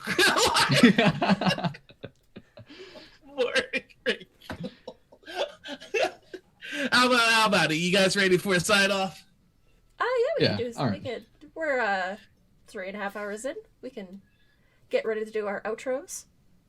On that note, Which means that we have another hour that we're just gonna talk shit. that's fair. That's fair. All right. So who started the outros? We'll start with our guest. Ooh, Hey. Hi, I'm Drakoniques, or Drak for short. You can find me on Twitter at Drakoniques. It's Drakoniques. The normal name was taken, so I had to get creative with the spelling. I'm honestly all over the place. I stream pretty much constantly. Literally right after this, in 45 minutes, I'm going to be over on Paradise RPG in a D&D one shot, where I'm going to be playing I'm going to be using the new Gothic lineage that D&D released for after Khan. I'm going to be Are you playing the Dampier? Fuck yeah, I am. Absolutely, fuck yeah, I am. I'm playing a monk cleric multi-class of a Oh. yeah. And you get Spider Walk as a fucking Dampier. Mm-hmm. So yeah, that's gonna be a lot of fun. That's gonna be a lot of fun. But my normal schedule, my usual schedule is that every Tuesday at 3 p.m. Eastern, you can find me on Vanish channel in a D&D Around with the Frost Maiden campaign called From Dusk Till Dark. Every Wednesday at 9 p.m. Eastern, you can find me on Rule of Laws channel in a Cypher System campaign called Infinite Horizon. Every Friday for the next 3 weeks now, I'm gonna be in a Pathfinders campaign over in Q Times at 9:30 p.m. Eastern called Parliament of Owls, where it's an old villains campaign. So me and the rest of the cast are gonna be playing villains to the counterpart campaign of the heroes called Courts of Corvids. So he's gonna be watching us be devious and evil. The main thing I really want to plug is that we're gonna be doing a charity stream on the 20th of February over on Frontier or Dice, and it's going to be great. We're going to be raising money for the Australian so it's called the Breast Cancer Network Australia, because a friend of ours who lives in Australia is going to be raising money for the Breast Cancer Network there, and we wanted to help. So we decided to. We're going to be doing a level 20 D&D one shot. So we're going to be basically gods. It's going to be fucking insane. Just one time, I want to be level 20. Oh god, it's so fucking insane. I'm playing a Warforged fighter who's a sniper. Who's called Hotshot. Yeah, it's fucking ridiculous. It's gonna be great. But yeah, Take there's a the bunch lucky of other... feet just to be maximum asshole. You think I did it? You think I did it? You think I did it? I'm a fighter. I have so many ability increases that I don't need all of them. I can use feats for most of them. But yeah, that's gonna be a ton of fun. But I'm gonna be in a bunch of other stuff. Most things I just can't remember right now. So just follow me on Twitter, and I'll probably tweet or retweet them at some point. Nice. I'll go next. We'll do it in a reverse order, and then you'll go last. Oh, okay. Yeah, I'll take that. So, hi, I'm Anita, or Panita, or Critical Misses. So you can find me here Tuesdays, Wednesdays, Thursdays, and Fridays behind the scenes. Saturdays, you can find us here for Morning Ritual. Our guest next week is Justice Armin, and we're excited to talk with him. Sundays, you can find me over on Cobalt Press's channel for Into the Southlands. And you can also find me over on Noir's channel when we get back on Kingsguard, or formerly known as Lonely Throne. Lonely Throne. That is basically me and my schedule, but you can follow me on Twitter and see where I am most other times. We're also doing pitches for the next season because we're about halfway through our actual play season. So if anybody has pitches, there is a tweet that I will be retweeting today that Dee did that has our creative director, our creative lead is Dee. And if you go into the Google form there, you'll be able to fill it out and pitch a show to the channel. And it could be fun. We'll also be doing casting fairly shortly, too, for that. So, but yeah, that is me. That is my plugs. And I'll throw it back down to my co-host. Yeah, hello, everyone. I'm Noir. You can find me on Twitter, Twitch, YouTube, and Instagram as The Noir. You can find The Noir Enigma. You can find me on TikTok. Just remove the. Let's see. Later today, you can find me and Anita on Super Dylan's channel, where we are going to face up against other duos in the TTRPG community. We're going up against Team Femsplained. We gotta beat them real quick. You know who else? We got Gnome Brew. We gotta put them down. We've got the fucking Mysterians. We gotta rock them, so show your support. It's for a good cause. It's for a good cause that I totally forgot. It's for the Trevor Project. Trevor Project. You can donate to help your favorite team out. I know that we're your favorite team, so donate and help us out. Tomorrow you can catch me GMing over on the Cobalt Press Twitch channel for the Into the Southlands campaign that I run. I can't even really tell you what the hell is going on in that game. It involves cookies. And then on Monday is February 15th, y'all. It is the premiere of Roll20's Kids on Bike game. I'm totally nervous about it. It's got a fantastic cast. We got Sharif Jackson, Markia McCarty, Shu Mason, and Kaylee Bray. And me, I'm in it. It's going to be our session 0. It's 8 a.m. Pacific, and I am also producing the show. It's the first show that I'm producing, so I'm terribly nervous. So please come and check it out. And comfort me, because I'll need it. It's gonna be great. It's gonna be awesome. It's gonna be amazing. I don't believe your lies. Then on Tuesday, you can find me over on the LFM network for Degrees of Madness. It's me and the team from Perception Studios playing Call of Cthulhu. It's Call of Cthulhu plus puppets. what could be better? Then come Wednesday, you can find me over on Black Cat Gaming, where we're playing Hex Protocol, a campaign using the spy game system, and we're playing with the creator, Sam Levy.